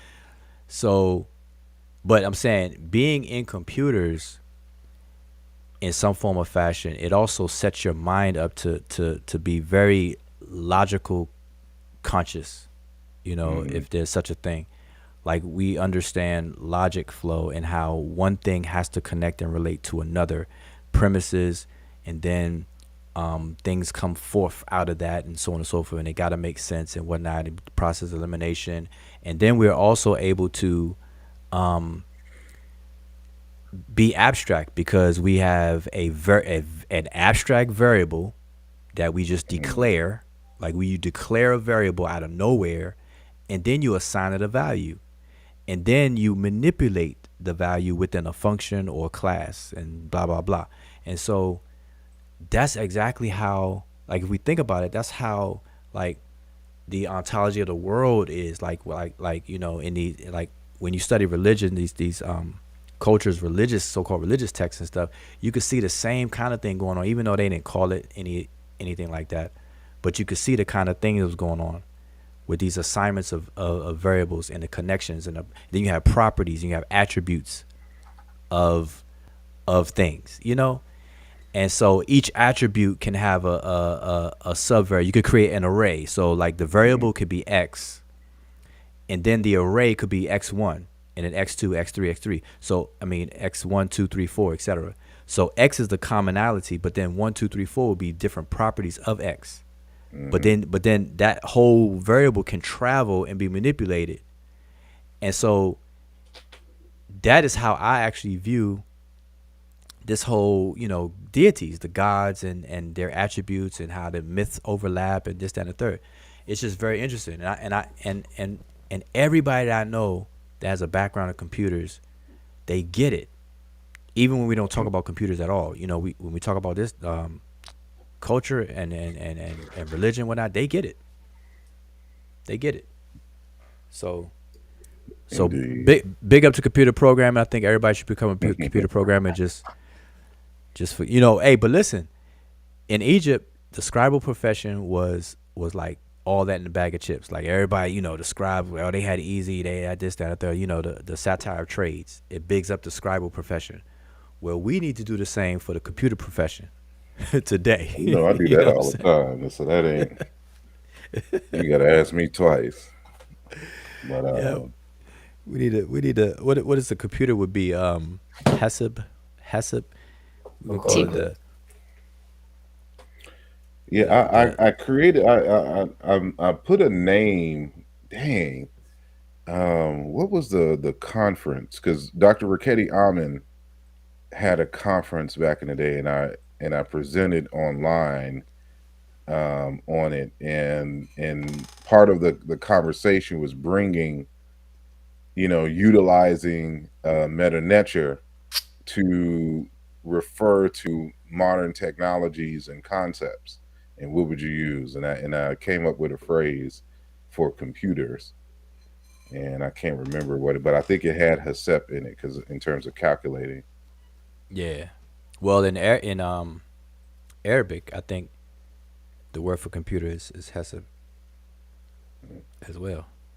Something has to do with counting. Yep. So, yeah, we need to push that.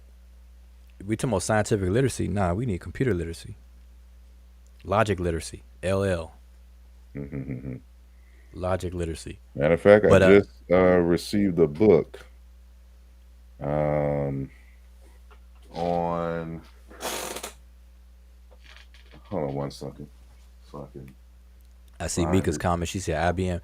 Do you know that IBM is like slowly vanishing from the memory of people? Like, there's people who really don't know what IBM is or what it stands for or stood for. Like, straight up. It's gone. And I when I was dealing with computers, IBM, that's what it was. Oops. Was that you trying to share your screen? Yeah, but that was on accident. I'm really meant to share my what's the name? But this book here, Logic, Language, and Meaning. Introduction to Logic. There's a volume 2 to this as well. And so I'm trying to study up and prepare a series of classes on how to utilize logic, mathematics, and linguistics. And not only that, to how to use linguistics to better understand math. So I'm supposed to be teaming up with this brother, Akil Parker, out of Philly. I think he's originally from DC, I think he's originally from Baltimore. And but and then there's texts like Mathematical Methods in Linguistics, and like this is the kind of stuff that we have to study just in computer science, because it's all fundamentally the same thing in terms of how to make logical arguments, and then how to translate that in code and the like. And so these are things that I deal with, and why I'm able to bust some of y'all ass in these internet streets, and y'all don't know Logic, where it's coming from. logic is But king, man. Like we say, culture is king. Logic is king when it comes yeah, to argument. Argument is it's the base of argument is logic and hmm reasoning and even in study, even in understanding that you people are gonna have to kind of dust off the philosophers' books, hmm Greek philosophy on back to African philosophy, especially with the whole the whole mathematical papyri, as they say, is a logic papyrus. hmm yeah, Because that's what math is, the flow and the order of operations and stuff. And then people gotta really get it. I think if people, boy, we just wouldn't have these problems if people took it a little more serious. And I guarantee you, if I was able to do a poll, an accurate poll, and people answered accurately or truthfully, there's a direct. I bet you there's a direct correlation to the conversations on these various platforms and the outcomes of those conversations correlated to how well a person did in math and science in school. mm. I guarantee you, or their love or passion or interest in it. I bet you I can't. I never did an experiment, but that would be my my first statement to try to go ahead and explore that. I guess that would be my first statement, just based on my observations. Yep, mathematics is not the strongest point in logic. So, but man, nobody else jumped on Oh, the here it panel. is. Any other time, people. Now I'm trying to pay attention to the chat, and I don't want to leave the chat out because see, I'm purposely not addressing everything I'm seeing in the chat because I'm trying to encourage people. I'm trying to encourage, at least for this conversation, people to come on the panel. I put up the link every single time. It's pinned to the top every time, and I don't get much. Okay, I see you sharing. Yep, Hasabet, Hasabu, Ip. Now wait a minute, Ip. Um, Calculate to reckon the epet computer. Now what's interesting is when you look at the word, if you look at the Egyptian word for Napata Playa or that area, Uh-huh. it has something to do with Ip. And man, it's been a while since I looked at that, but you just brought that up. I don't know. Are you familiar with any correlation with Ip and then the temples that's down there near Naphtali or whatever? There's a temple that has that word or title in it. I know, like Ipida Sut or something like that, but that's That's not it. a Nabta. That's in Nah, Egypt itself. But I'm like the trying to logic find it. that I use is like how you see here how the like for this word sheep, sir, and then serit, a particular kind of sheep. You Yeah, have all large and then largeness. Like that T can be used as an instrument suffix as well as an abstract. And so, we have the verb here has to count, to reckon, to calculate. And then, if we see the T as, if you want to label it the feminine or, the instrument or abstract, you can, relabel it to computer in the modern sense.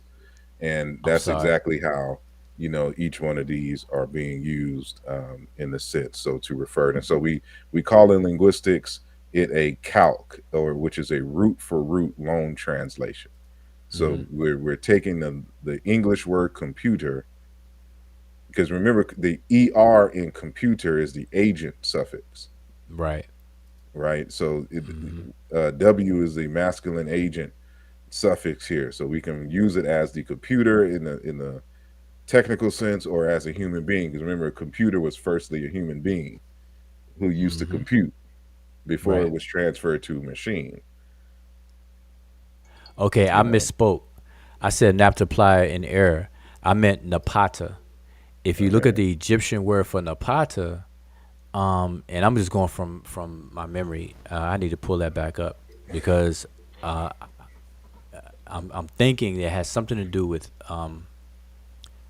that term it. But I'll look into it. I'll look back on it. You just made me remember.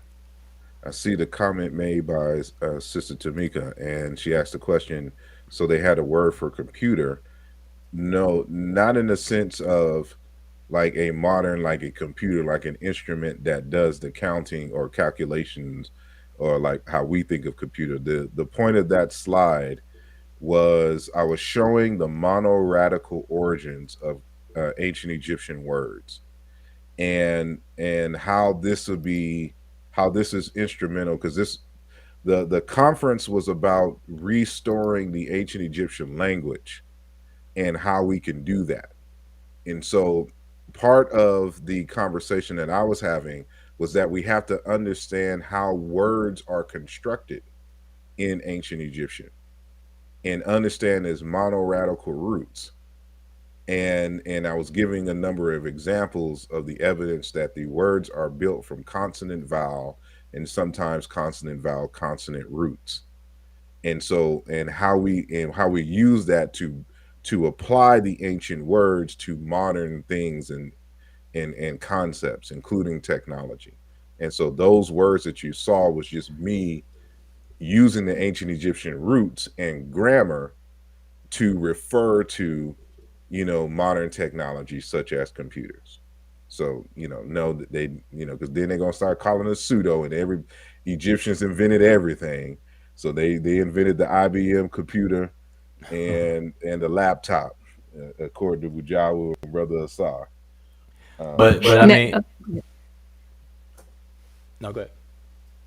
oh, and I was just gonna say it's the same way. Like if we wanted, to be able to use these words, obviously we have to apply them with things in our modern lives. So, for example, like if we were trying to figure out what word to use for a plane, or like an aeroplane. Obviously, they didn't have aeroplanes back then, but then we'll see how like probably like how other African cultures perhaps what do they use? How do they use the word for plane? Because obviously, plane is also foreign to different African cultures.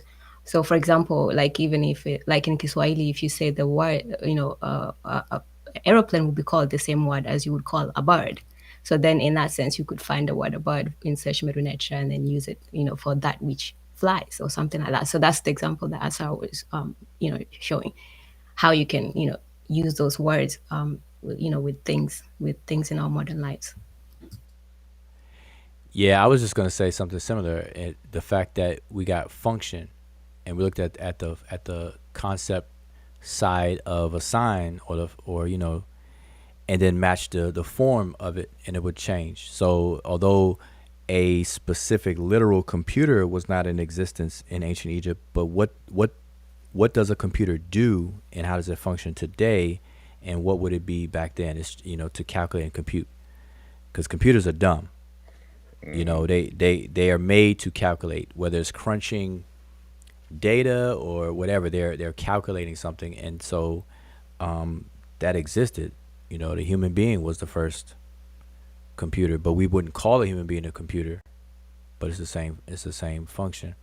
Calculators are computers, and it's funny because people don't call a calculator a computer, or they don't even see it as a computer. But they do. They have similar processing. The brain, made after the brain. That's why I say even the mathematical papyri, the Rhine's mathematical papyri, I say it's a logic papyrus. It has the word tep hesab in it.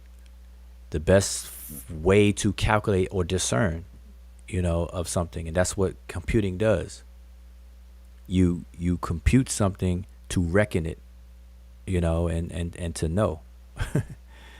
I mean, man.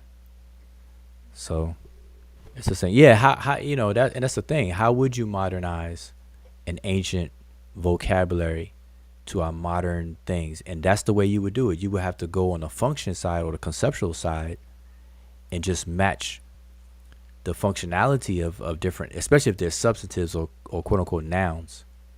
You just match function of that object or entity. Well, keep in mind that most of the words that we use for modern technology right now are old words that were Mm-hmm. applied to something. So, like when you drive a car, they didn't have cars back in the day, but they had carts, Mm-hmm. and Yep. the cart was applied first to the hand basket that would carry things, and then that which was attached to a horse and buggy, and then to the motorized cart, and we just dropped the T and it became car. It's Yep. an old word. And think about this too. We measure the power a car has by And horses. an old right horses. We say horsepower. Knowing good and well no horses are up under the hood.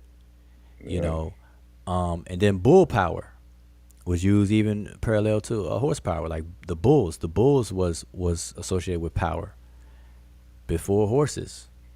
yeah. So um, all those things are carryovers. But I don't see anybody. Am I missing somebody? Anybody trying to come in here? Nope. Am I missing any comments? Let's see what these comments are about. But y'all not ready, man. Y'all not ready tonight. I thought y'all chat. You all let me down tonight. Garfield, Sister Mika want y'all to were come on. on. That's what I heard her say. Yeah, Mika. Mika, the link is at the top. Mika, what's your take? Now I see Mika's in her picture. She definitely represent that 0.001% Native American genetics. I know I got like a 0.002 something Native American, and I'm claiming all of that history. Now for me, what's interesting, I have results from 23andMe, Ancestry.com, and then my heritage and some others. And so, it's definitely going to be based on the reference data that they have in their system and stuff. And what I found Mhm. interesting is that in my heritage, I share 13% with the modern population of Kenya.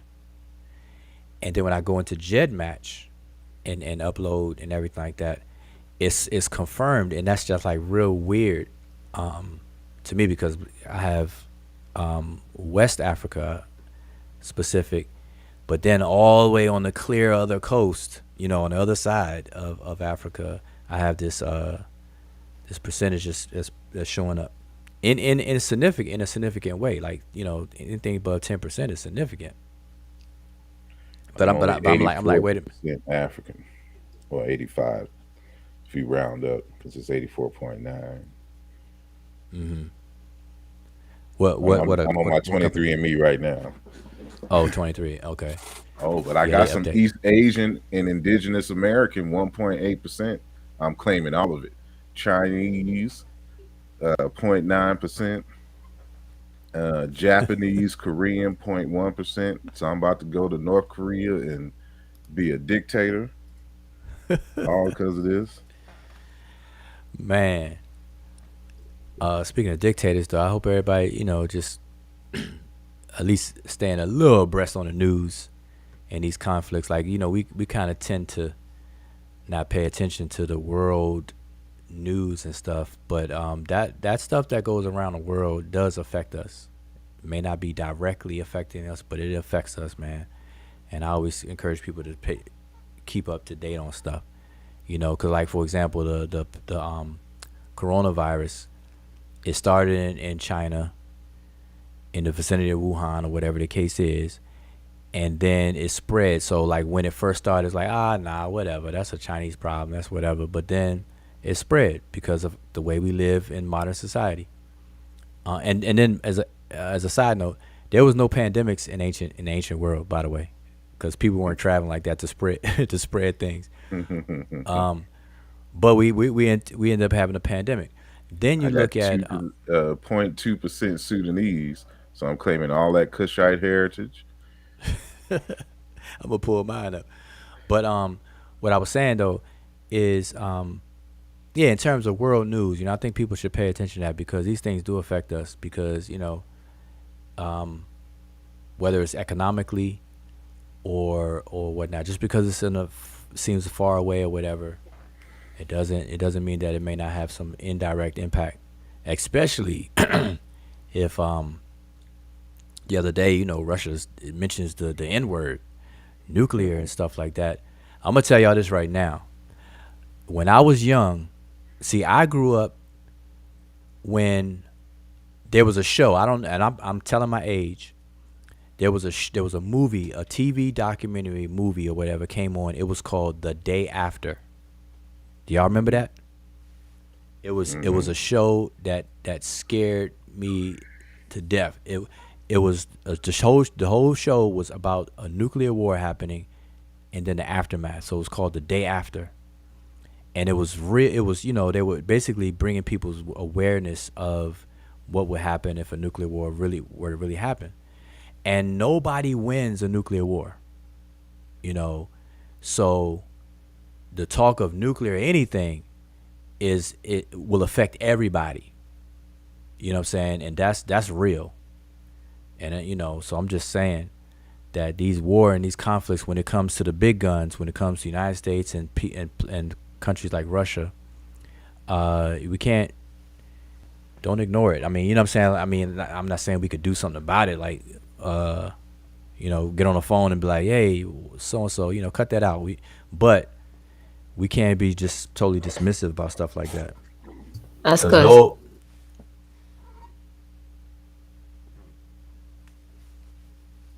That was just saying that I see that shows just that African people are not that reckless. We just keep it tribal. We don't get to those levels where we affect everybody else in the globe.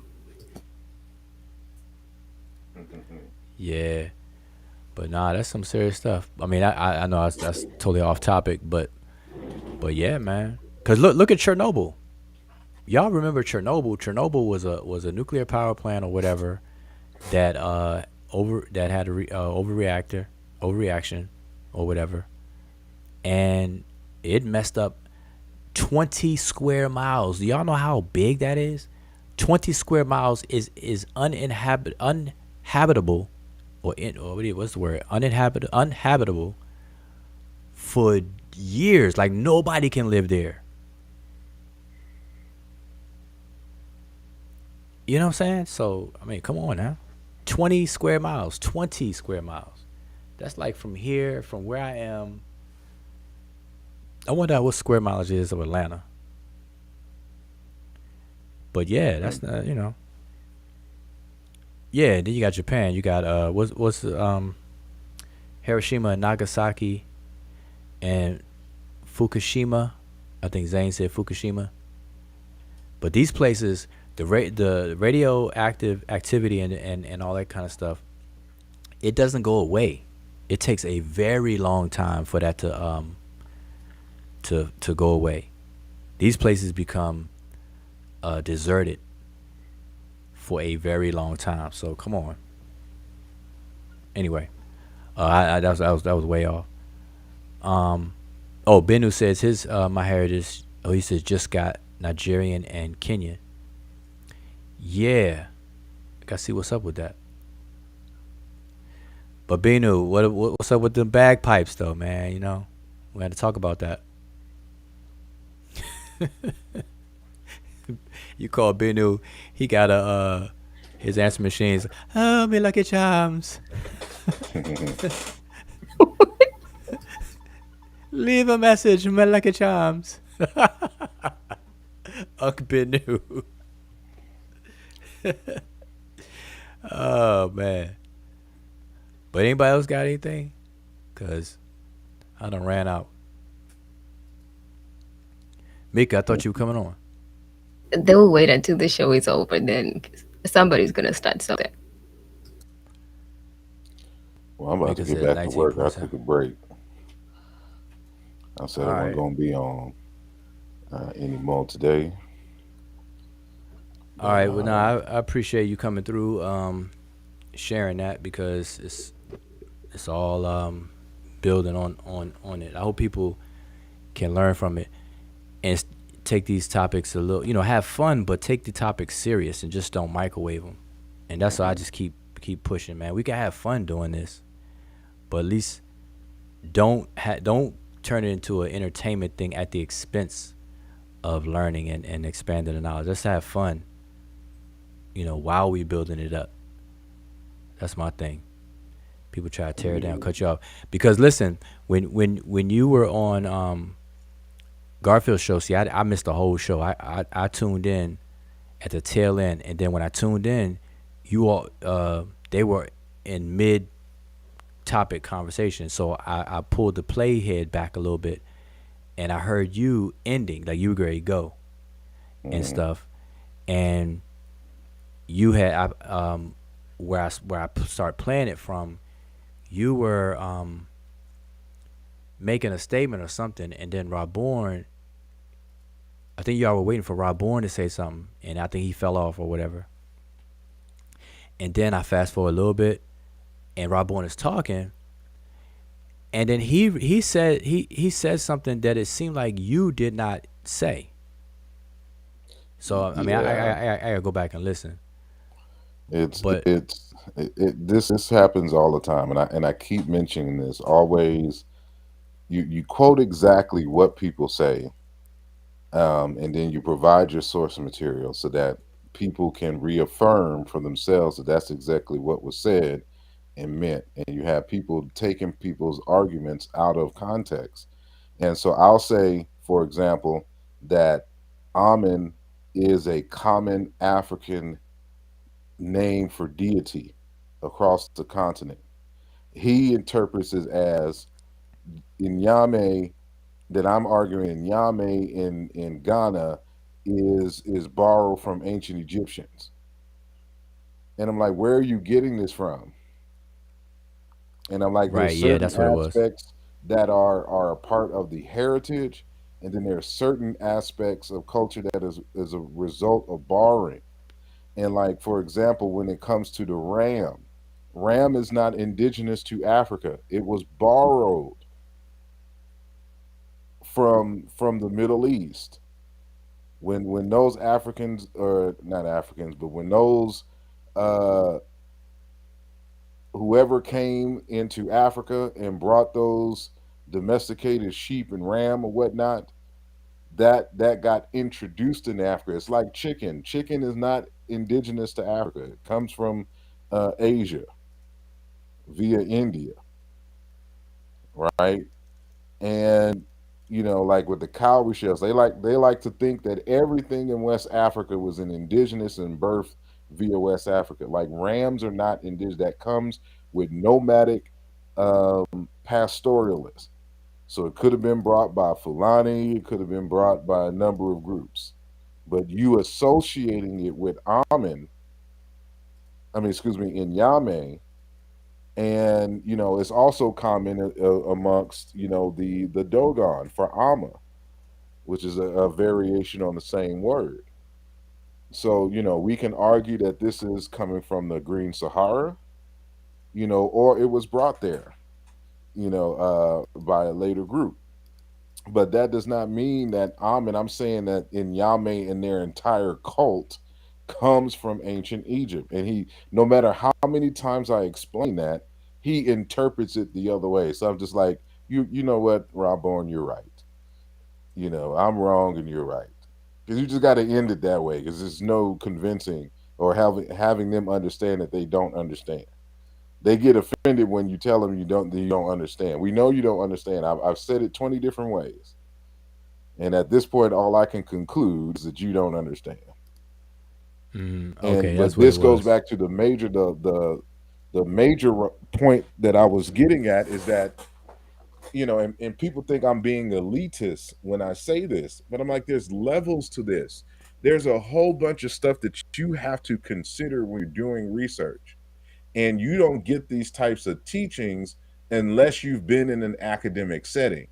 And the vast majority of the people involved in these conversations have not been in an academic setting and had to present information in the realm of other scholars and have their stuff critiqued or read any kind of methodology books where it would tell them, why you should consider certain aspects and why you can't just lump everything, why the importance of source material is needed and the like. And they get offended when I try to introduce this into the conversation, but it's to avoid these very things that the conversation between Rob Bourne and I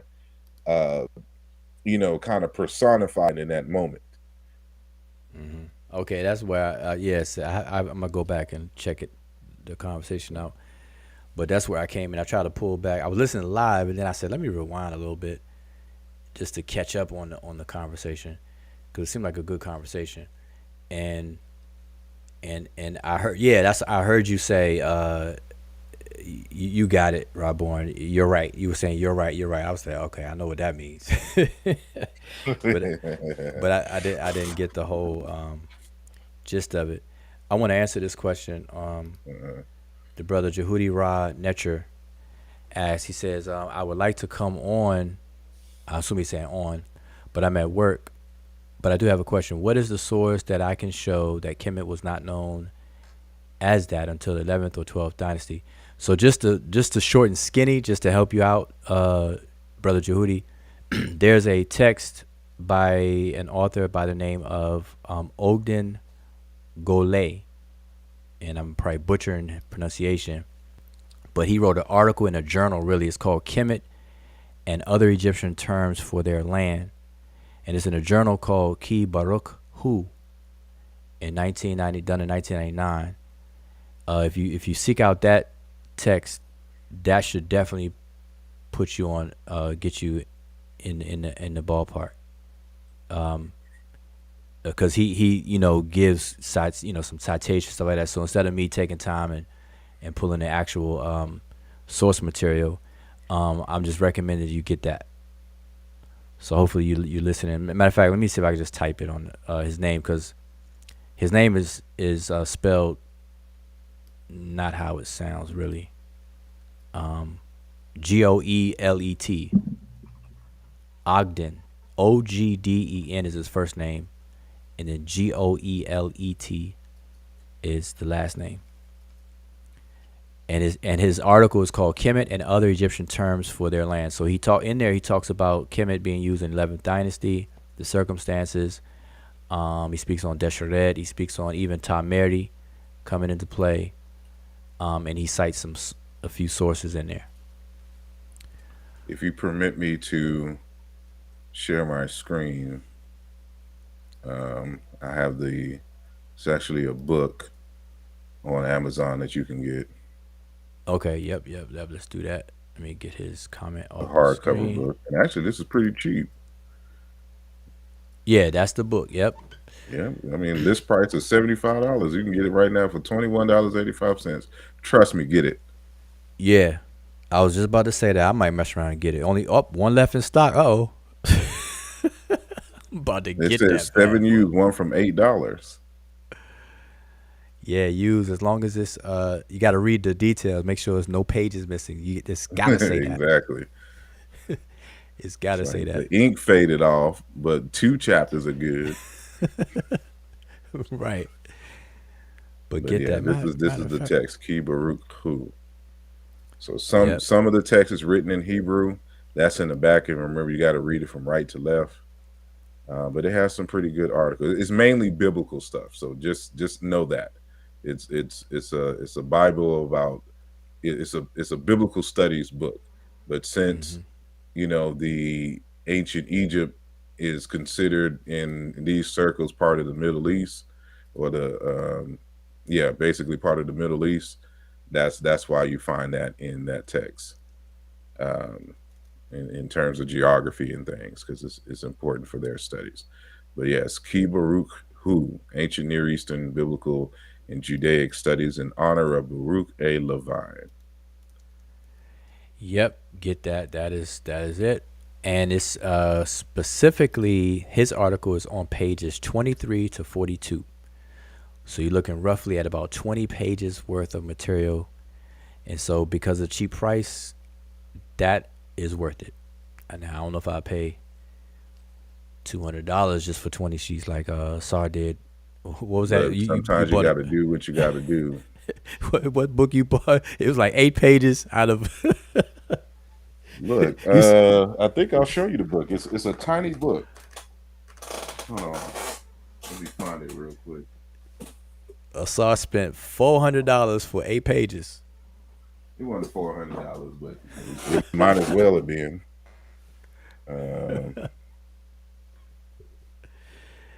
Nah, but see, people So, don't no, understand the struggle is real, and that's I'm telling you, we need to do a show on this that. ain't even the book. I got the wrong book. We need to do a show on that. But this little book here, The Land of Fertility. It's a Right, the hardback too. Southwestern Mediterranean from the Bronze Age to the Muslim conquest. Right. And this, so I'm dealing with the article in here is the one that I wanted is on the meaning of the new hieroglyph towards the definition of the city of ancient Egypt. So the reason why I paid for this is because my work on the book on Egypt on the meaning of Kemet. So I wanted to see what his, but it's only like 25 pages in here, but the book itself was over $100, and that's partly because it's published overseas. This is an overseas book, so it's just going to be a bit more expensive. And then they price these books already high because they know they're only going to sell about 10 of them. Because who the hell's interested other than me about the land of fertility, Southeast Mediterranean? Like who reads this stuff? Right. But look how thin the book is. Yeah. This is so think about this. This is over $100. And this article, that I paid for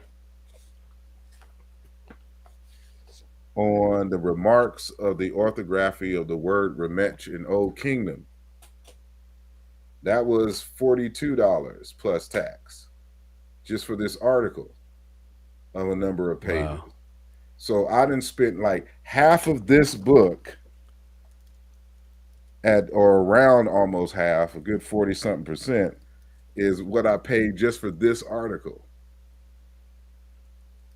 And like this stuff is expensive, and just for a little bit, like I'll only use like, I don't know what, but it's not that much that I would use from here. But this is the price that we pay for doing scholarship. But yeah, that's what I'm saying. See, people don't understand the struggle, and I'm saying we need to do a show just on that topic of the reality of moving from being an enthusiast who use Africa and history as a reference as opposed to a resource, and then moving it into a resource, and then being an actual researcher, moving on to whatever. And the struggle is real.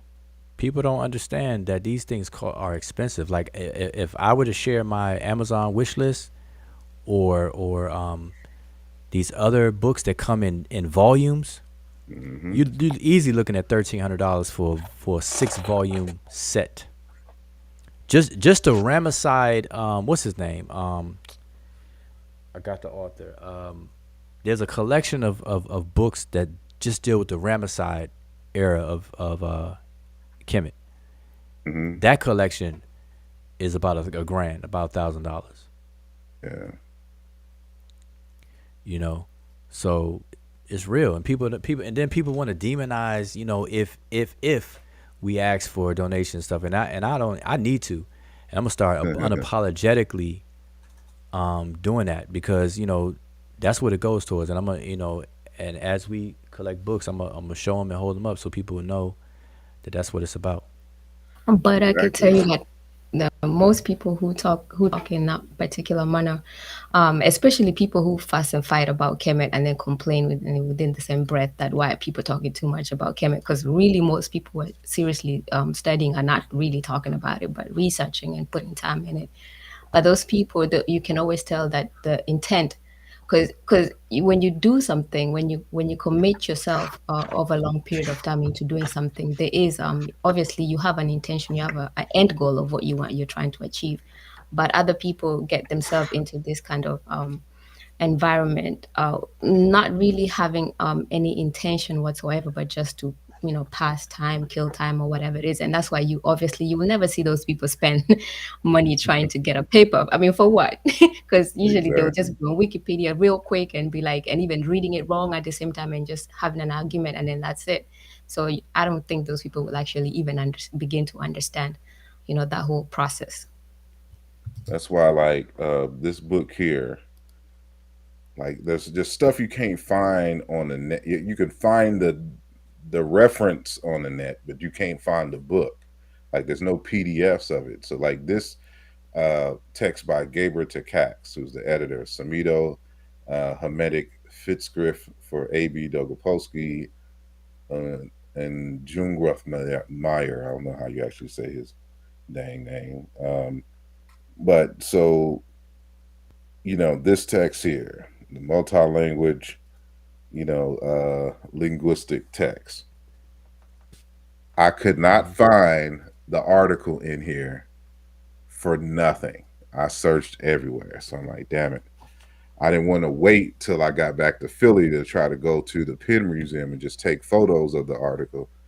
But I just decided to spend the bread anyway. So this, I think I just looked it up online. It's now $87, but I paid over 100 for it. Guess how many like physical pages the article I need on the rematch is?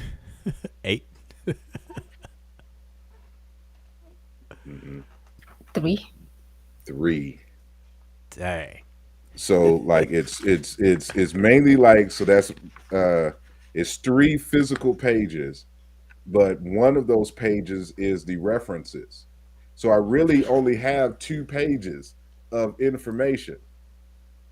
That's roughly $50 per page Right. Hey, of you the got deep pocket. You information that got I deep that I pockets. wanted from this text. Hey, you know what you should do? You should get some kind of hanging material and then put that book around your neck, because that's the equivalent. You spending big bucks for for books like people do jewelry. Like people be like, they don't understand the struggle. And so usually what I do is if I get donations and things, I try to buy physical books. Sometimes I'll buy the physical book and I'll buy the PDF. And usually the PDFs I just kind of give out to the public. So if I remember, I'll be like, hey, if you want to know more about this subject, I got a gang of PDFs, and I just give them out, Mm-hmm. as a way of paying the public back so they can have at least access to some of the source material in which I reference. But yeah, like some of this stuff is just inevitable. There's just some stuff you're just going to have to buy the physical book. I think this Raw Born right here. Shout out to Rob Bourne. He said nobody buys books or reads except Egyptian enthusiast students. Hell no. And then he But said nobody goes to the libraries except commissions. exactly. That's how it is, and that's not exactly what's being said. But we're saying that some of the stuff that that are in the materials, like you can't Google it like that. You have to go into the libraries and see. And this is just on any field of study. And I remember, what's his name, Wesley Muhammad. When he was running through the conscious community, like he would stress that, like, y'all are reading stuff that you can easily find on Google, and y'all trying to make these types of arguments, and that's not how this is done. You got to travel to go to some, so like, because not all libraries carry. That's one of the reasons why I decided, at a way back in 2009, 2010, to move to Philly, because of the libraries. that, so if I, because Philly got a good number of libraries, because they have a number of the a lot of research universities in that area. But if I can't find it in that area, I can go to DC or I can go to New York and find what I need. In Texas, no such luck. You may find one book spread, and you got to have some kind of interlibrary loan and wait a month before it can get sent to you. It's just craziness. And then they just don't have a lot of books that would interest me, and like everything that I tried to look up is it's in libraries outside of Texas. So I was like, Texas is just not a good research place.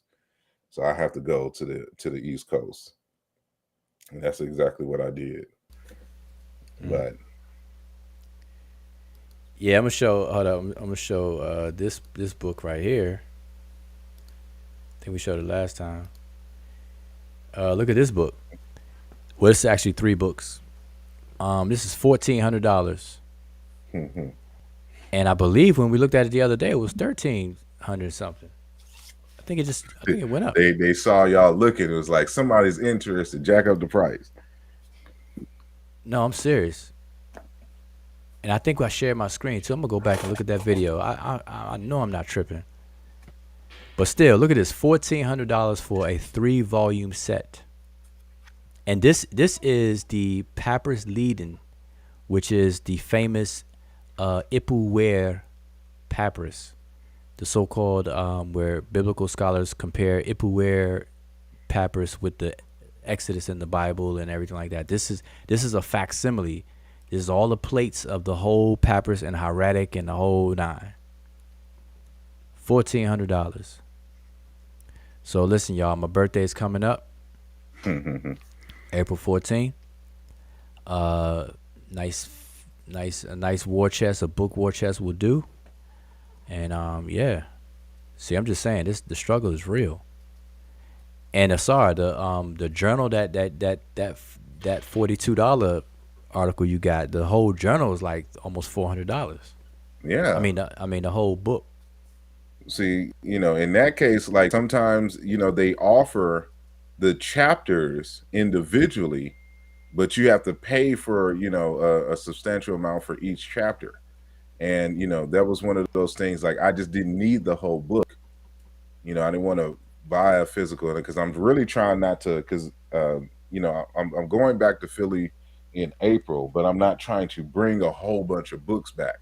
Like that's taking up space in the car. But yeah, it looks like he just got the book. Is that he's referring to the Key Baruch Hu book? Yeah, it was one left, so he got it. That's good. That's good. He got it for a good price. Man. He got it for a good price. And look out for I remember when I was telling people to get African philosophy on Binga's book, it was $32. It was the cover price, and then a month later they doubled, tripled. Yeah. So people got to get these books, man. Yeah, they saw everybody buying it after that recommendation, and then they just upped the price. Yeah. Rob Bourne, he said, "Come see me at the Schomburg. Asar, all questions are answered in the Hall of Black Justice." I'm at the Schomburg all the time. Schomburg. I'd be at the Brooklyn Museum Library. I'll be at the Met Library. And people don't know like where I go, and get some of these finds. So New York, I mean, it's New York, it's to be expected. Their library is a top notch.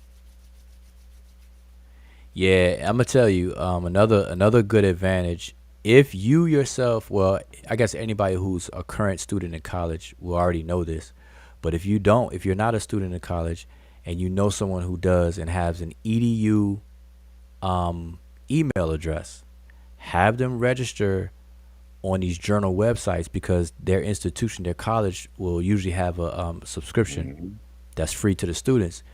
Get it.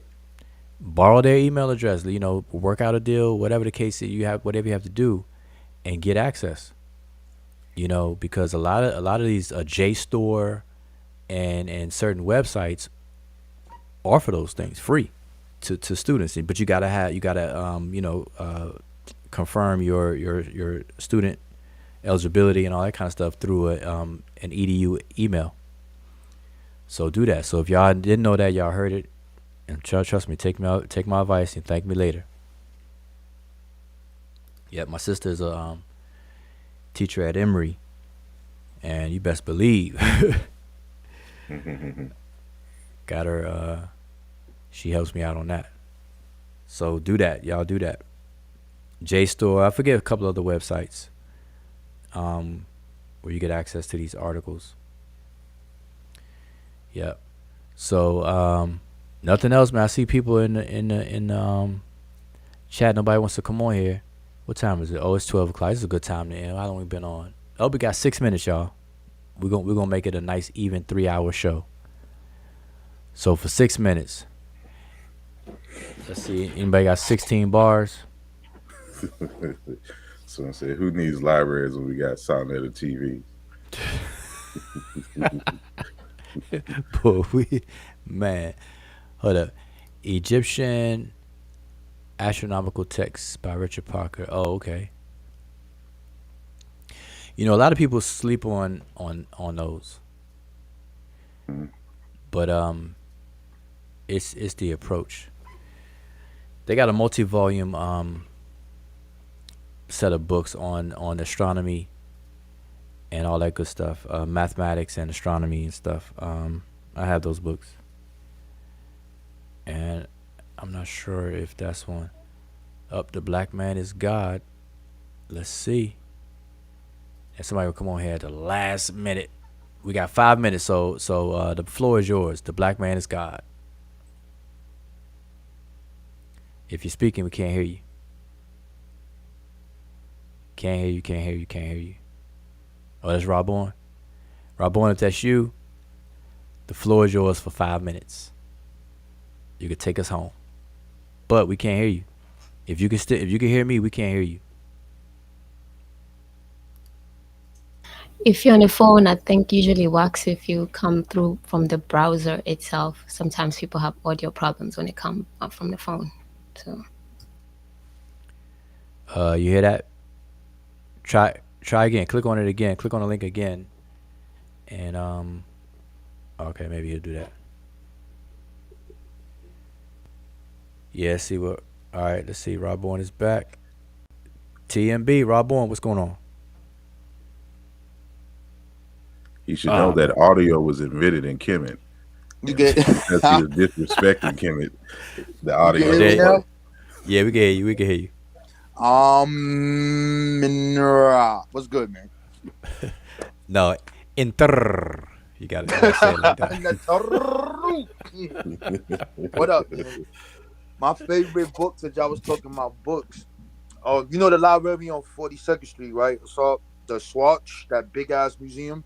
It's like a big ass library, like 8 floors in there. I believe so. I don't think I've been in there. I only stick to the Met, Brooklyn Museum. Yeah, you probably passed it, but yeah, it's a book I got from there that I wanted to buy, but the damn book is like $4,000, bro. It's called the Ancient. Yeah, it's called Ancient. It's Egyptian Astronomical Text, and it's by Richard Parker and Obaginger. So it's like only 3, which I find weird, 3 Egyptologists that only deal with these astronomical texts, not the regular stuff that we see with like Sun and Sun, even though that's in it. Man, oh man. I screenshotted the whole book, yo. Well, look, that's what I do when it comes to like some of these rare and expensive books. I take my camera to UPenn Library all the time, and I take photos of text that I just can't afford at the moment. But we got to understand that some publishers really only publish for a library.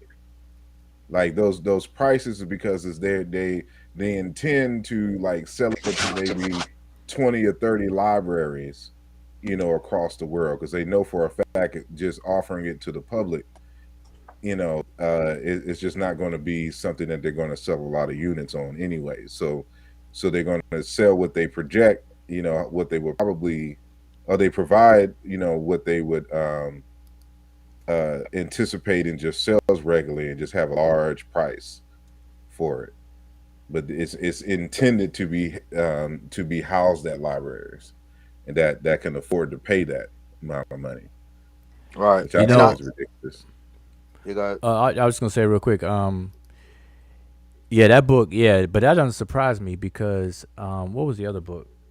You just made me think of something, and just vanished that quick. You said $4,000. Oh, no, what was I gonna say? It was something else that doesn't surprise.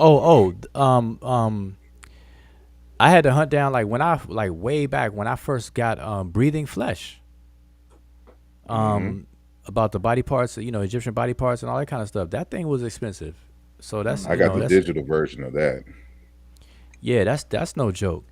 But now Yeah. with the book you mentioned, there have been commentary about that, articles about that. yeah, So make because sure. it's a So it is good and bad. One, because the primary texts are all in the book, and two, this Augenberger guy, he doesn't want to. He's kind of like Budge, right? When he starts talking about the superstitious Africans, and he tries to do the Mesopotamia thing, and because he's so famous in astronomy, one paragraph that he wrote about how they did their calendars and all these different things, that it's not really sophisticated, that pushed people away from damn near 40 years of even looking at it, just because of his one paragraph.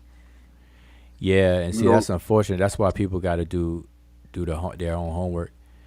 And see, this is from him too. This is Richard Parker. This is from the same person you're talking about. The calendars of ancient Egypt. yeah, I got that one. That one Yeah, is kind of good. He doesn't. He just really sticks to the text there.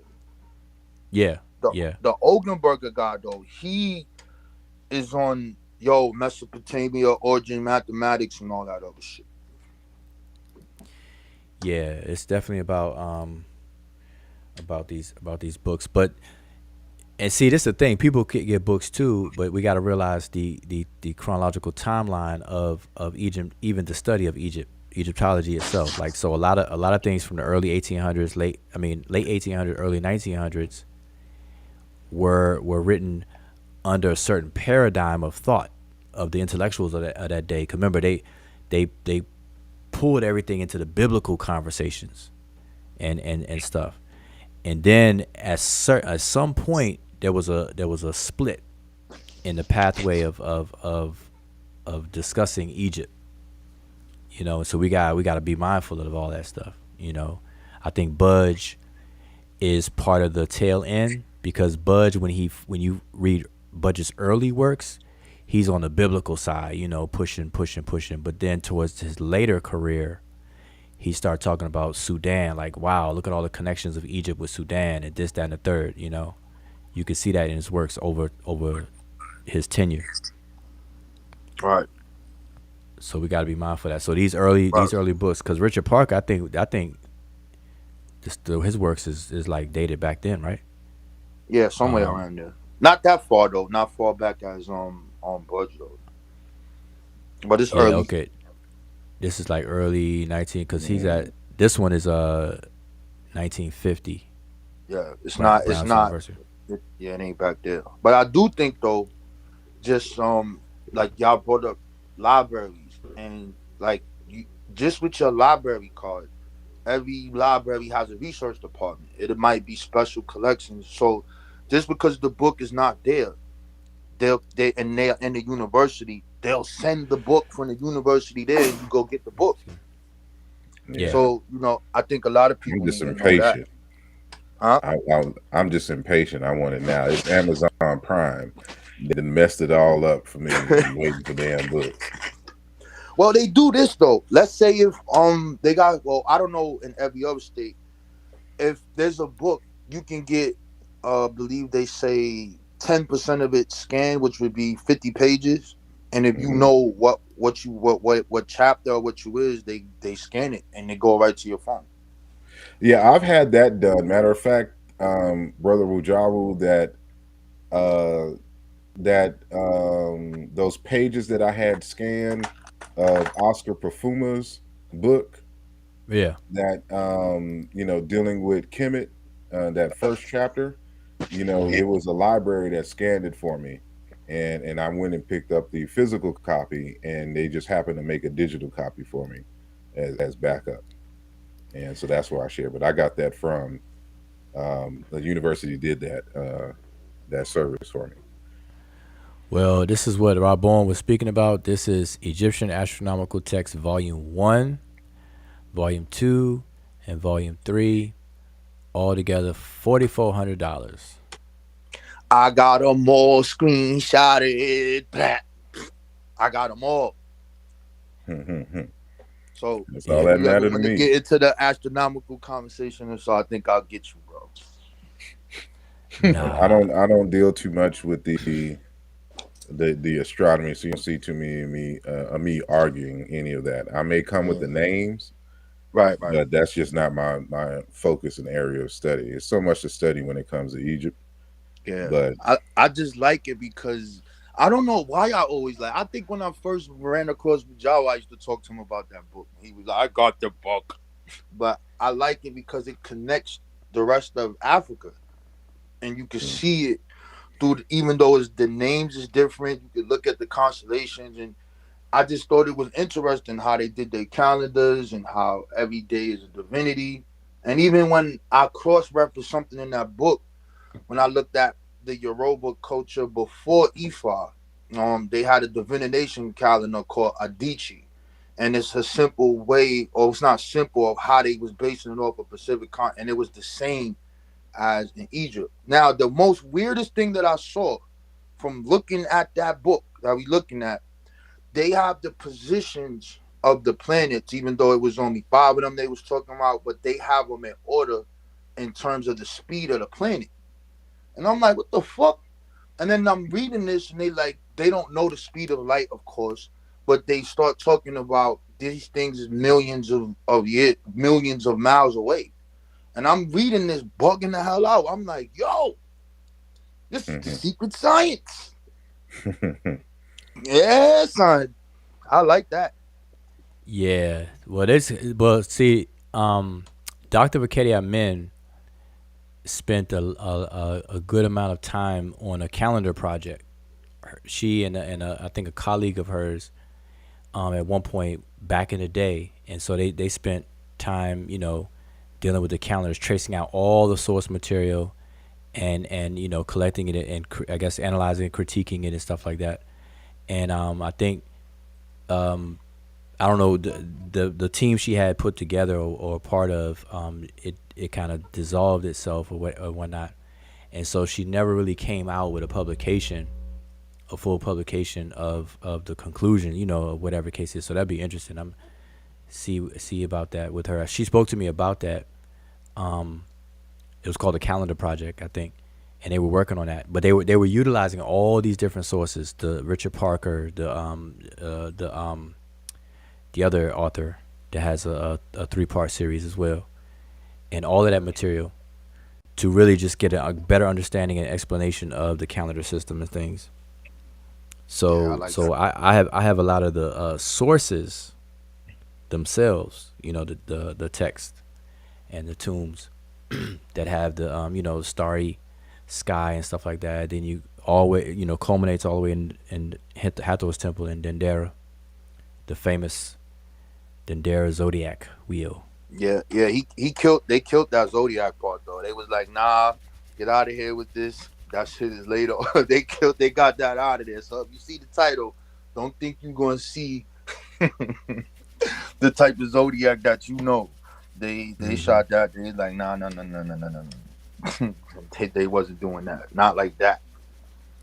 No, but Yeah. it's fascinating, but it's a topic of itself though, like all the calendars and stuff like that, and so when I see people here in the United States do things based on a Kemetic calendar or whatever the case is, and I'm like, wow, I could see that people don't understand how time was kept and where it was kept from. Like a lot of the calculations of time in Egypt was done at a certain in a certain city alone, and that was Mennefer of Memphis. That's where they calculated certain things. It's not all up and down the Nile. It was in Memphis. That's where they made these calculations and stuff. And so if we're not on that same what's that? Well, that would be latitude on the Earth. If we're not on the same latitude to get the same kind of effects and stuff and calculations, then your people trying to calculate is just going to be way off and weird. Yeah, You know how I agree. how the year is really I got caught up with that 365.24. guy from, what was his name, from Ghana. I forgot his name. He called himself dark skinned dude. He called himself Prophet something, and he had some kind of calendar thing he put out. And he put the African language. I was like, oh yeah, this is it. Then I was like, ah man, son, you was a scam god, bro. Damn, bro. I forgot his name too, man. He have some kind of society that is in Ghana right now. I forgot the name of it. I cannot remember the name of that shit for the life of me because I haven't looked at it in a while. But yeah, he's scam god. He got me. Oh wait, He wait, got wait. me. You talking about? Wait. Is he an elder? He's not old. He passed away. I forgot. If I say his name, you would know Oh, who I'm talking about. It's a dark skinned brother. He got the little long hair. As the society is out here and it's there too. I just can't remember the name of it. And oh, you talking about the Earth Center? there you go, bingo. That's that guy right there. He got me, yo. Naba, you talking about Yeah, Prophet Donna Naba. Bing or something like that. yeah, Yeah, he got me, yeah. yo. He scam guarded me. He got me, yo. He got me. Mm. He caught me for it, man. I bought his calendar, all that. He got me. He got me. Yeah, he had a He he had a caught he me. had a publication, a series of I guess it's a monthly or Yeah, something some like kind. Mm-hmm. Firefly, something along those lines. Yeah, fire philosophy, fire. Yeah, yeah, nah, you right, Firefly something. Yep. Yeah, he got me. He caught me. Yeah, I have a run in.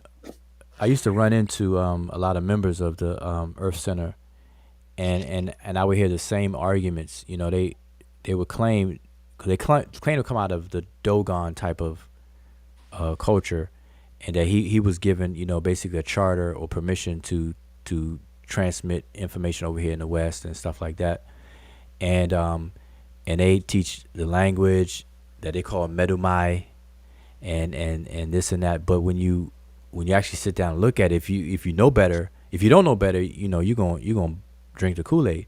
But if you know better, you'll realize, man, they're just using Coptic basically for the words and stuff like that, but not saying so.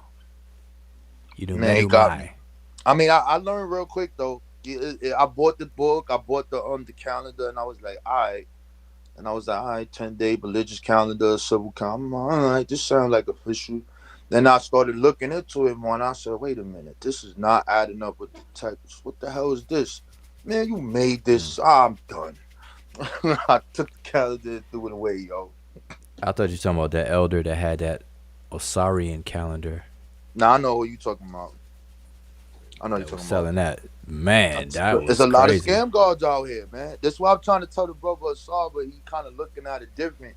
People are taking your information and they make everything Egyptian, and But see, I don't think you see that though, Asar. I do, but here's the problem.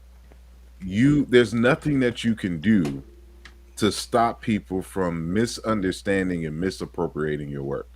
All you can do is like do a response and say that this is exactly what I mean, and but however people hear what they want to hear, and they'll use what they want to use. They do it with any other body of work anyway. So you can only be as clear and precise as you can be, but just because you present information in a clear and concise way that can only be utilized in a limited fashion, you can't control other people's understanding.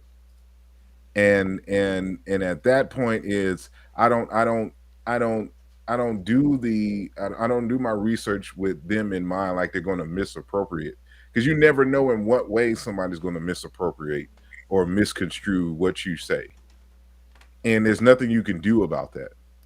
So if you're made aware of it, you can make a public statement saying like, no, that's not it. And then, you have on record, your opposition to their interpretation and or usage of the information in which you brought out. But after that, there's nothing really you can do. So, it just is what it is. It's part of the game. Yeah, because it can quickly turn into a full-time job where you don't do anything else but that.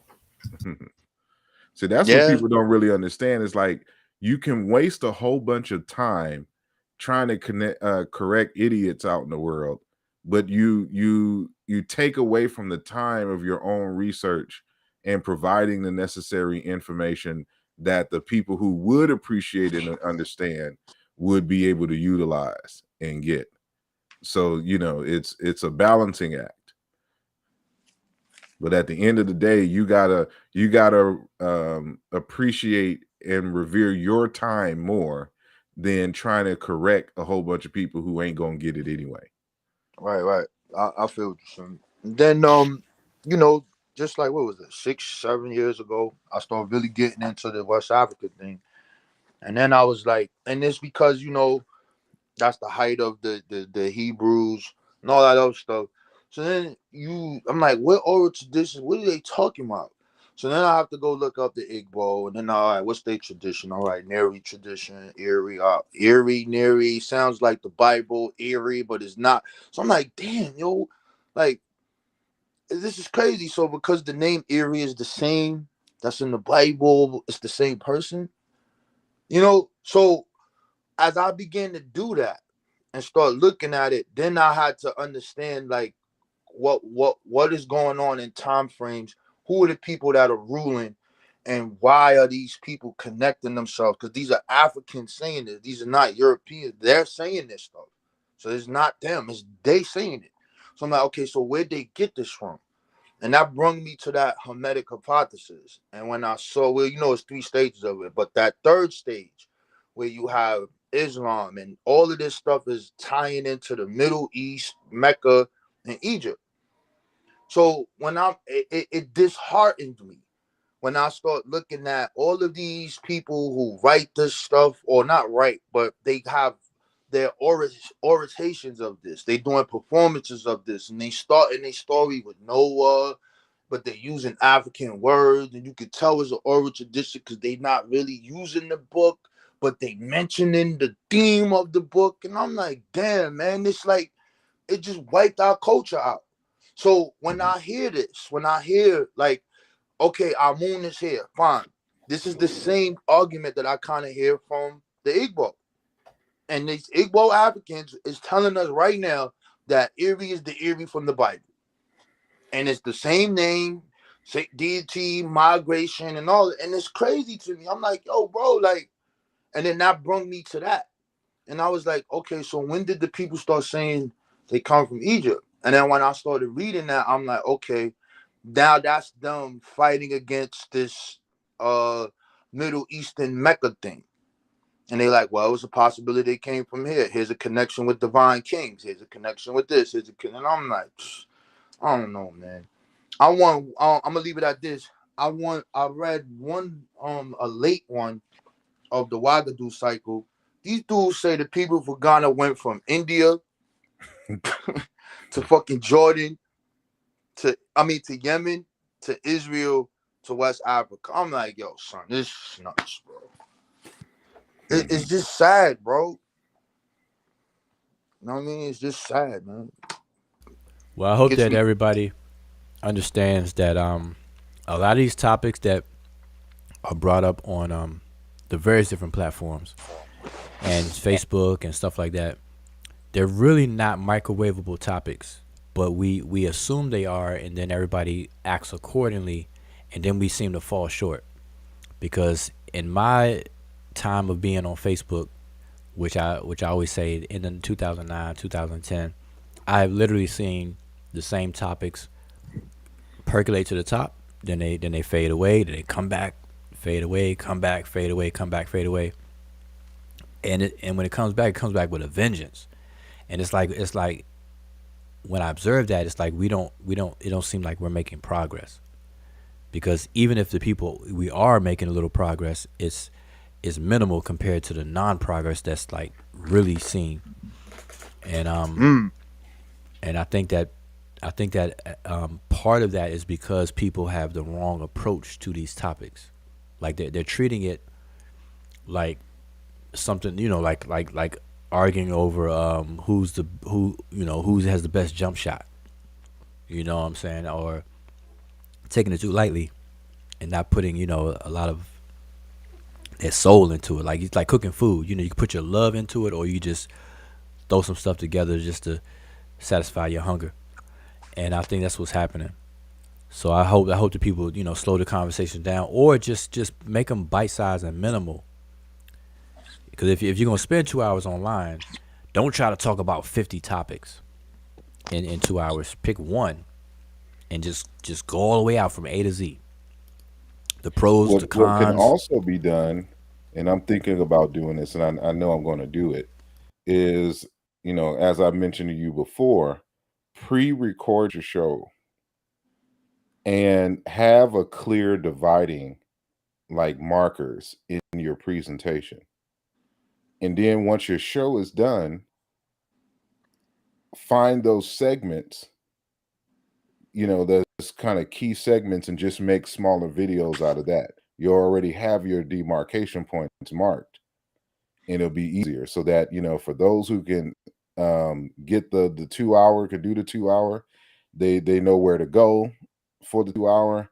But then you have that 1 10-minute segment that is digestible, and hits on a specific topic. So if we get a bit more organized, now if we have those, shows like this where there's, multiple panels and it's kind of just a free for all topic, then we'll never, be able to do that. You'll have to organize and kind of time your presentation, pre-record it, and then, upload it, and then just make smaller videos, kind of on some Vlad TV, type stuff, and Yeah, and that's then that's kind a of build towards.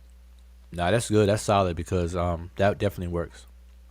I did Mm. that in the archives, I think twice. Mm. I uploaded That makes sense. I But uploaded a video. That's see what I did. I uploaded a video where I'm explaining something, and then I went live to have a discussion about it. So it's a separate conversation interaction video versus Mhm. just presenting. You That'll know, work as well. did it like that. But I haven't done it in a minute. So, but that's a good thing to do. man, people just don't want to say Africans are the founders of civilization, bro. What the hell is so hard about saying that and then just move on, bro? But you got to remember that there's 41 million African Americans.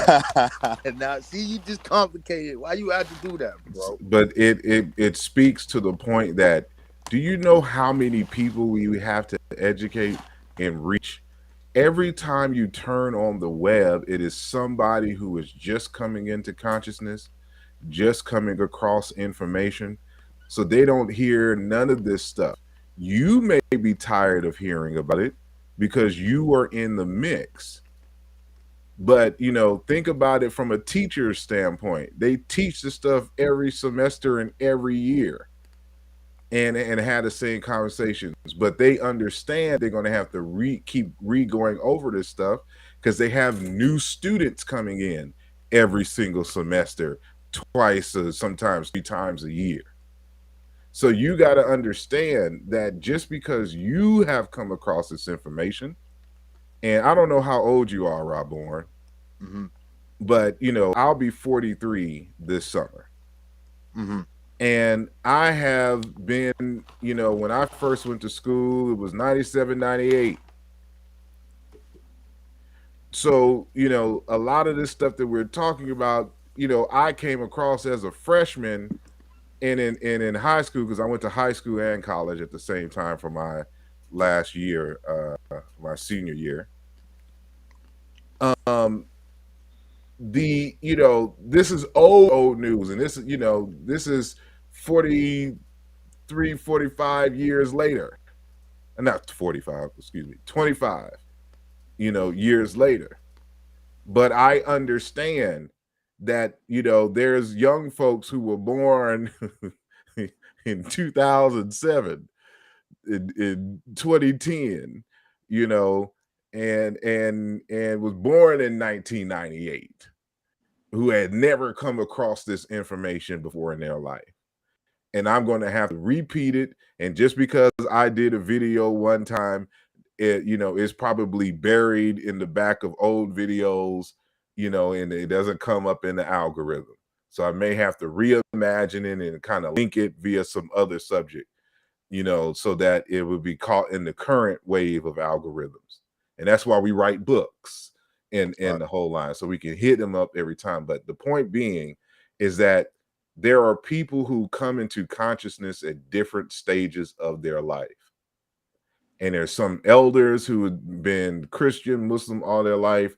They decided in 55, 60 that, you know, they no longer adhere to those types of teachings, and, you know, are looking for information, just coming across this information, and have been enlightened by a conversation we've had on the net. And I get this stuff all the time, and especially like on the continent of Africa, where, you know, Black history, African history isn't studied at school. They're getting information and source material from online, from my pages in my commentary. I had this one guy say, "How you know more Congolese scholars than me, and I live in the Congo?" Yeah, You that know, you know what I was really profound at, because I'll be on Clubhouse a lot, uh-huh. and on there's all these different people. So the Africans, you know, the continental Africans, they come on, and then when we be having these conversations just on slavery alone, they be so far. Oh, I'll be like, bro, like, nah, like, what do you mean? No, the European tricked us. Yeah, that's partial true, but that's not how the story went, brother. And it's weird. And then I had to slow down. I'd be like, wait a minute. I remember reading about, because I was studying Igbo a lot, what happened, how they set up and picked their dialect, and how they put people in power. And these are the people that went to their schools. I looked at the Congo. I see how they did it when when Patrice Lumumba went to take over. Then you see that these specific people that have this specific education is in power, and this is the education that they want there. And it's Exactly. crazy that so when I kind of caught myself, and I was like, yeah, I don't think they know. And it's a kind of a hard conversation, because their argument is good. Like, how you gonna tell me I'm from Africa? And I'm like, yeah, but that's not what happened, bro. I mean, so you see that a lot. And I'm just telling you, it seems like it's the same argument all across the board. You, especially for the people in the diaspora, and then on the continent, it's a different kind of thing, because it's that pre-colonialism and all of that. And then here, no one wants to identify with the culture. It's like it is when we say it's been taken away in laws, it's an identity crisis. And this identity crisis over here, what you see now with this youth, a lot of them are talking about activism and reparations and all this other stuff. If you listen deep to what they say, they don't want to be called an African. They don't even want to say they're African descent. They even want to say that they some new Creole slaves. And don't talk to me about the African part. Mm-hmm. You know, so and this is the youth. So these are the conversations that, you know, that I constantly be engaging with them about. And it's just interesting, because it's a different group of people. It's not like it's not like, you know, I kind of know, I don't know everything you know, but I kind of know your subjects. And I'm like, all right, I want to talk about this. He talk about that. Ujah will talk about this. Nobody knows each other. So these are all just a topic is up, boom. And and then you listen, it's like, wow. You know, it's crazy. It's like, I don't know, man. But the continental Africans, that blew my mind. That blew my. There was some that knew, because they studied outside of that, or they moved from there and came to America, they would be, a lot of them were in the UK, and they know. But them other brothers and sisters, oh my God, it's crazy. And then they kind of adopt the European mind frame, and they think that we slow or something. Like it's weird. There's something going on, bro. There's something going on. Though. So I don't know if you know, cause you in the this is real, bro. It's real bad, man.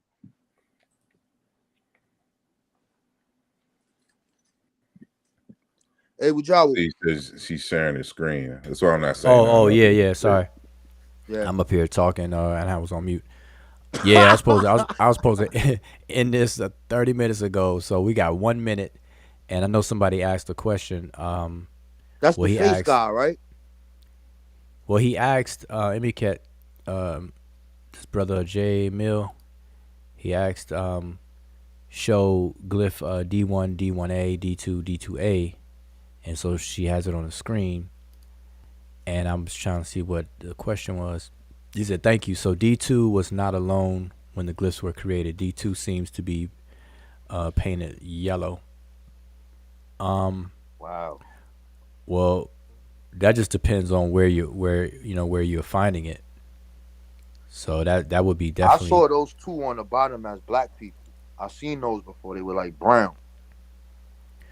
Well, the color pigment would be different. So that depends on the actual primary resource that you're using. So we would have to pull up, because these are vector recreation of glyphs. You know what I'm saying? But we would have to pull up actual ones. So I showed some examples. I think I showed 6 or 7 examples of D2, and then I've seen all 4 of them. But yeah, we can pull up some actual ones. But now, we got to take all in consideration. One, we got to take in consideration where it's located and what pigment paint was used, and then time. Some could be faded, not as vibrant as it once was, et cetera, et cetera. So, and also, is it that in contexts where they are actually, sculpted or like raised reliefs on their own? Because we do have to keep in mind that they are glyphs at the same time. So you will find them within the text where they're just glyphs, where color will have nothing to do with it anyway. Yeah, because these are people. D1 is a head and profile as Tep, and you have hair. But D1A is a typical Asiatic stereotype, and that's the thing. See, I try to put people in the mind frame of what the artisans or scribes were facing, right? When they wanted to draw the essential, what they call the quintessential Egyptian or Nahisiu or the Amu or whatever, imagine the challenge they had to come up with one look that was a caricature or a stereotype or set a standard for how they wanted to represent these folks. And they simply did it based on a list of criteria. They put some thought into it. They looked at different things that stood out to them that they wanted to focus on, whether it was the headband, because obviously what they used in the carving were things that they paid attention to, or went into the formula to come up with this stereotypical caricature. We know that all the Amu didn't look like that. We know all the Egyptians didn't look the same. We know all the Nahisiu or Nubians didn't look the same. But they chose a certain stylized look to represent the whole bit. And I know Corey's not here, but Corey made a comment on our previous video, and this is for Corey. I doubt if he sees the end of this, but I'll probably repeat it somewhere.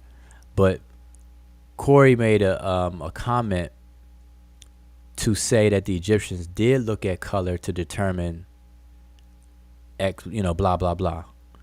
And the logic of that is flawed because it doesn't consider the fact that the ancient Egyptians, based on that logic, that would mean that the Egyptians saw that women were of a different race, because the dominant standard canon to paint women in terms of a color was a shade of yellow, whether it was the deep golden yellow or the pale, on the pale side, the spectrum of yellows. And so, to make that comment is to say that, okay, men were a different race than women. And so that's where it fails. The logic will fail. And so people just got to understand, let it go. Yeah, I think this is why it was a good point that was brought up with Asawa. So about and we've talked about this before. It's just the logic. Like logic is just flawed. Everybody, and it's something that is badly needed, because there are some things that doesn't need anyone to actually study something so deeply. You just have to use like your logic to just figure out stuff. Like in that instance, when you start to look at that, and then you say, well, the Egyptians actually thought of color, that's why they painted themselves differently. Then you have to ask yourself, well, if they paint their men differently than their women, are you trying to say that the women consecutively always came out a different race every time they were born in that sense? And you would see that also with just even the argument with Kemet. A lot of it didn't even need to like deep expounding or anything like that. It was just a lot of logic things that people could just use. So people just don't think logically at all. I don't know. So you saying that there's no brown skinned women depicted? Or you No. saying there's more light skinned women depicted? No. See, the artisans and scribes was like a institution in Kemet, and so they came up with standards and canons for how they proceed to do X, Y, and Z, and they had the reasons for doing it. And so the dominant color pigment used to paint women was a shade of yellow, the range of yellows. And so you will see women with the reddish brown, similar to the men, but it was more dominant for the shades of yellows. But the adult males, men, were reddish brown. And so but the point is that if color was used to distinguish from that direction, then what the logic is saying, the faulty logic is saying, okay, women are a different race than the men, and that no matter who the women's parents are, they're gonna come out yellow all the time, and this and that. Taking these things literally, and not understanding, the whole gambit of cultural nuances and well, wouldn't that be in time perspective? Depending on the dynasty, are you saying like through all of these dynasties, the woman is yellow? Yeah, that was the dominant color. Yep. And Yeah, so that I have pictures. I don't know, bro. well, when I he's don't know finding about this one, Ujao. I don't know about this one. You gonna put some respect on the brown skin, bro. I don't know. I don't know what's going on here. I think you trying to. I don't know. Hey, Sean. What's Hey, going on? hey, Hotep. I just wanted to say this real quick, because you said he made a comment on one of the videos. You have to remember that he openly admitted that he's trying to disabuse himself of his pseudoisms, and sometimes he goes live to do that. So when he says things or he comments, that he's not doing this based on scholarship. He's literally trying to work out his pseudoisms. Mm-hmm. Okay. His words, not mine. His words. Right. You think you slick, Ujao? If you don't get that old kingdom picture out of here with the dwarf on there, with the children on the bottom, nah, son, nah, But son, look, don't do it. Yo, wait. this But is, look now. nah. Look. Listen. Hold up. Let's make it big for everybody. Everybody see it. Show the So black woman though. Show the black women that is there. no, I am. Yes. I am. Like, I got like folders and folders of images. But this is something quick now. But I want to make a point. So between male and female, even look at the little children, next, beneath the man and the woman. Right. The male is darker than the female. The male has the side lock, the female is next to him, and look at the female there. So, but here's the point. All throughout Egypt, now obviously there's definitely exceptions. I could show that as well, and I got tons of pictures of that there. But the I like Queen standard, Todd. She one of the baddest ones up in there. yeah. But I can show you Ahmos Nefertari, where Yeah, everybody loves alright. her. Everybody loves her her pitch black image, but I could show you where she's high yellow and pale in terms of Ujawa, color. I can't believe you doing this. This is listen. recorded, Ujawa. Oh yeah, I've shown it. As a matter of fact, I could show you that real quick. Hold up, is this on this group? Nah, it's on a different group. But no, but listen to my point. My point is that, and I've been consistent for as long as I've been doing this, is that race is not an issue, color is not an issue. They didn't demarcate themselves based on color. Culture is king, and so when everybody try to inject color into it, they always fail. And so the comment Corey made was that he was saying that according to the pictures we showed in that show, he said the Egyptians did differentiate based on color.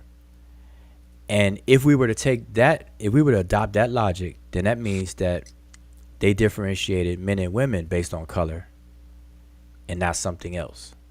And that makes absolutely no sense, because these are both men and women Egyptians. You know what I'm saying? I mean, I just put this picture up. Let me, because I know some people don't like the dwarf. The dwarf. You better deal with equality, bro. Where's the brown skinned people, bro? Okay. In the old kingdom. There Here's you another go. one. Nah, you messed up again, bro. You're fucking up. Nope. See, look, you see her. She like her face is faded, so that doesn't count.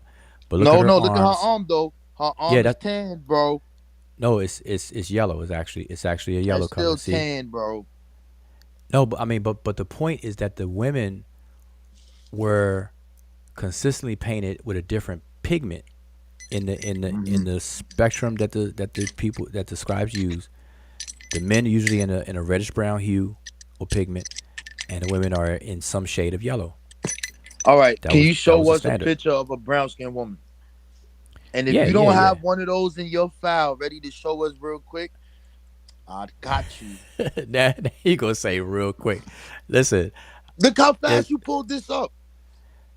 Yeah. I'm all right. I'm gonna show you. Let me go through these. All right, here is. Oh wait. Here's. No, I can't even show that one.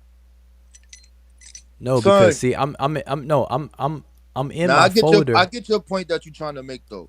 I get your point. Look, now you got another yellow one. Where is the brown skin, bro? No, I'm trying to tell you. Why you got a picture of a brown skin woman up there, bro? No, listen. No, I'm just trying to show.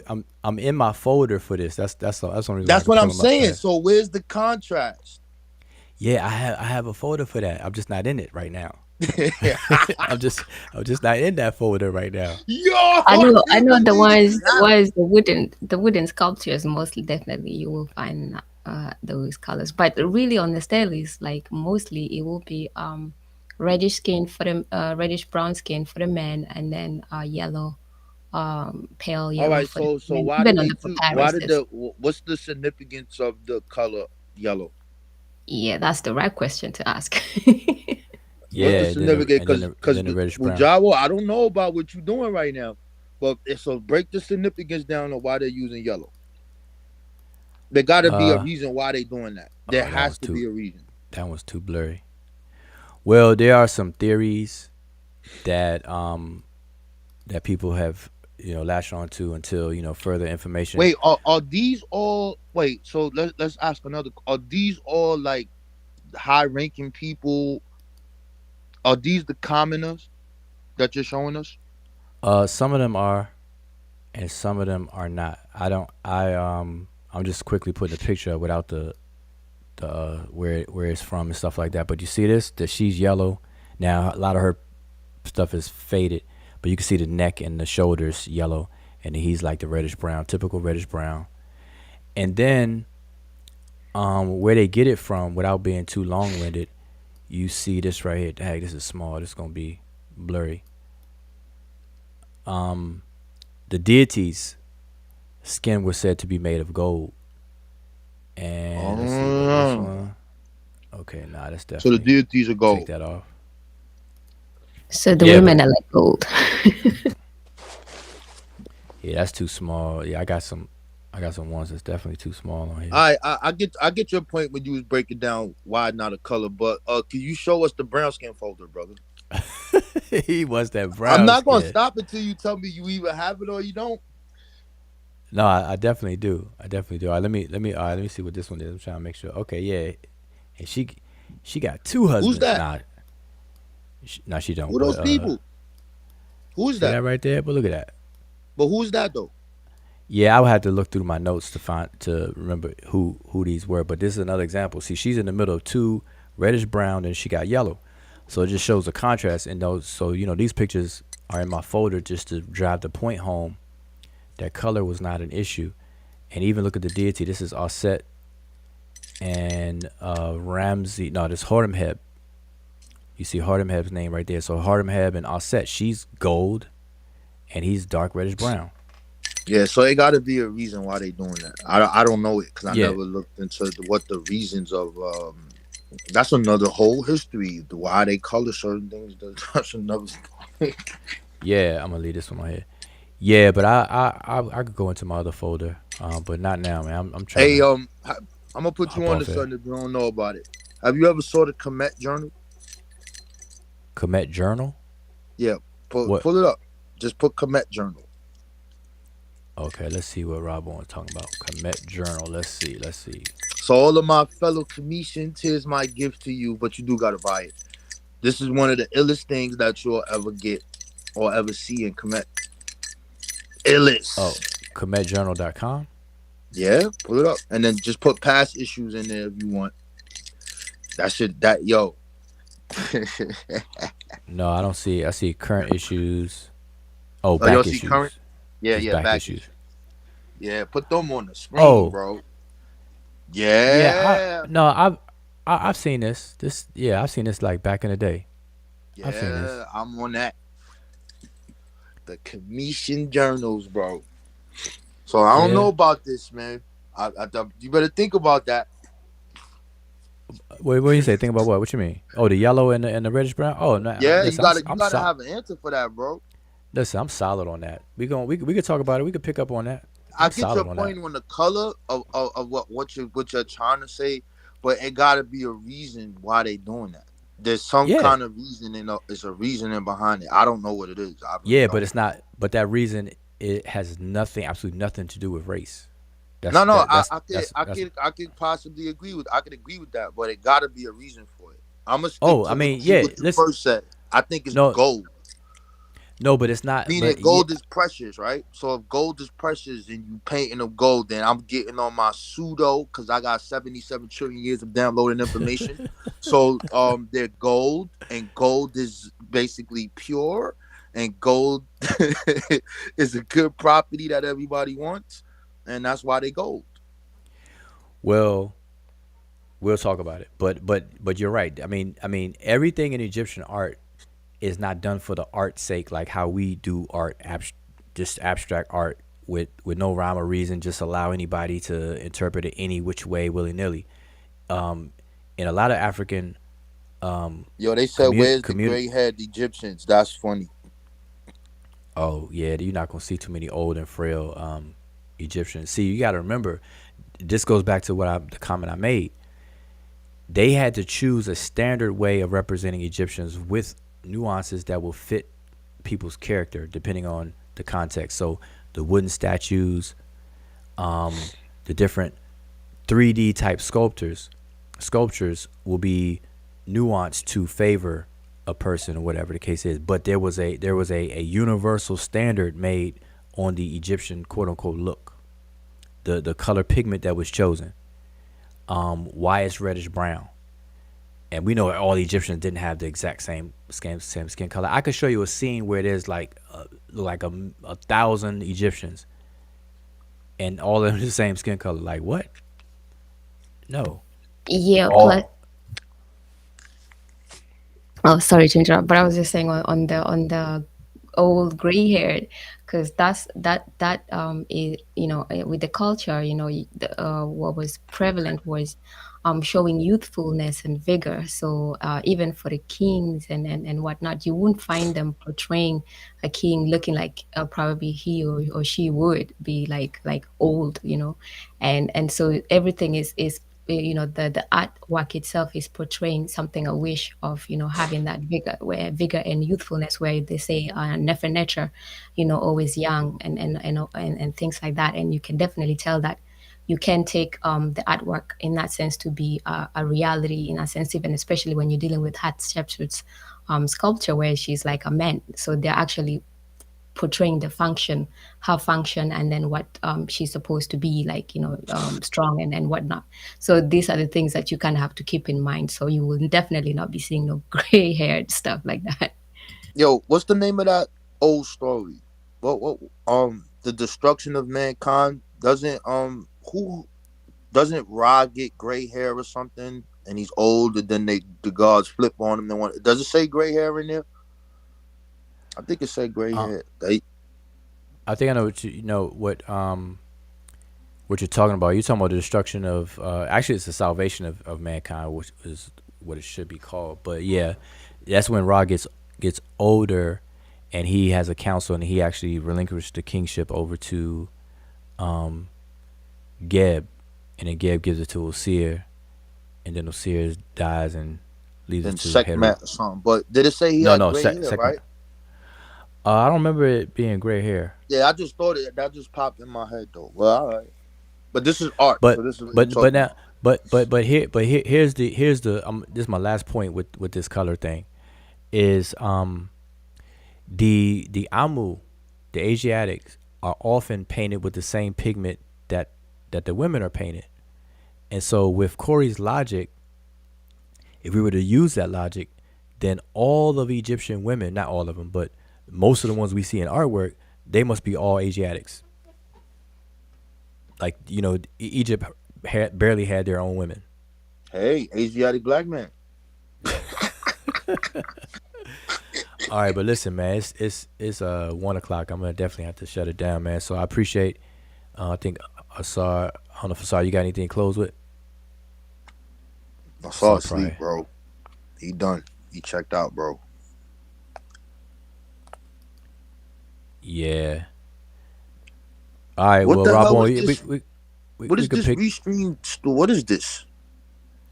Yeah, Restream. It's like StreamYard. Um, I like I it don't better be. than StreamYard. I don't like StreamYard at all. I like Zoom. Oh no, I use Zoom. See, with Restream, you can actually bring a whole Zoom session in here and everything. It's cool. You should check it out. Restream is cool. Plus, you can stream multiple simulcast to Twitch, to Facebook, to Facebook, all at the YouTube same time. at the same time, and Yeah, bring you in a could do it Zoom. with Zoom too, but you got to do all of this. Well, it's not too much to do. You just got to get the key and put it in, and yeah. Yeah, but here you can actually show the comments all in one spot and do Oh, this and okay. that. Yeah. All right, with that though, y'all, man, I appreciate the chat, man. Y'all held it down. I was hoping more people will voice their share their thoughts vocally, but that's cool. But yeah, we're gonna keep this up. So, but remember that conversation. That's a good thing to pick up on another time. I'm gonna just get some notes together and we could discuss the color symbolisms and why they use it, like why they use black. Like for Afmos Fatari, why is she black and why is she found in so many tombs? Like she's the anomaly. She's pretty much the only regular human that's found in multiple tombs outside of her own, and she's painted black in those tombs. And then the gold issue that you just raised, why are women gold and men are reddish brown? Yeah, Um, I never looked at it like that. There's a book on it somewhere. I know that. I know it gotta mean something because if we really looking at this, and this represent them, that mean that the Egyptians is important, just all different type of women. But what's well, that that called? that that happened What? too, but there's there's a reason for the gold, and it's not import. It had nothing to do with that, because you got people from the same family. You got brothers and sisters where the brother is reddish brown and the sister is gold. It was just a standard. It was a Right. standard. You know what And I'm then saying? you have the Look, hold on, but look at this. yeah, Like go ahead. look at our modern society, right? Yeah. It's kind of changing now, but I know when I was growing up, blue was for boys and pink was for girls. in Right. terms of in terms of Right. color Right. coordinating clothes and Right. stuff. Now you got the whole, you got Gender fluid stuff. gender fluid, and I don't know what color that represents and stuff. So it's just changing. But I'm saying, so it's the same. It's a standard. It's like what the society sets as a standard in representation. So the yellow was for women, and the reddish brown was for men. You know what I'm saying? So Yeah, it means something. I know it means something. I just don't know what it means. yeah, we'll discuss it because it Because does. I, You're I right. would think I You're would right. start thinking they imported them more, because the Egyptians is they the first ones with the porno book. They got the what's it called, the Turin erotic papyrus. That's the first porno Yeah, book, bro. yeah, yeah. So But they they was they they importing people. they they did import women weavers for sure. Like Weavers. that's weavers. What's The a ones who weaver? could Like basket weaver or hair weaver? no weaver like for material weavers, basket Oh, okay, weavers, okay, and stuff okay. like that. Yeah, because that was a popular trade that was external to Egypt. And they imported them. The people that we call pygmies, they got them in there too. They wanted them to play, dance, and all of that. Yep. Yeah. Even So Libyans, they they not they from there. they they import they imported people who we now call Libyans into Egypt to do those version of dances. There's a certain dance, I forget the name of it, that they brought them in to deal with those dances. It was more like warlike dances, and I got some primary text on that. And I just got one So, more question for you before you close out. uh, So why don't we see West African deities and names like Abatala and Olodumare in Egypt? Why do we only okay. see it the other way around? See, you should lead with that question. I said, how we going? How we going to close with that question? But I'm gonna All right, answer it close as with that one. fast. All right, listen, we're gonna put a pin in it, but let me just give a little hint to it.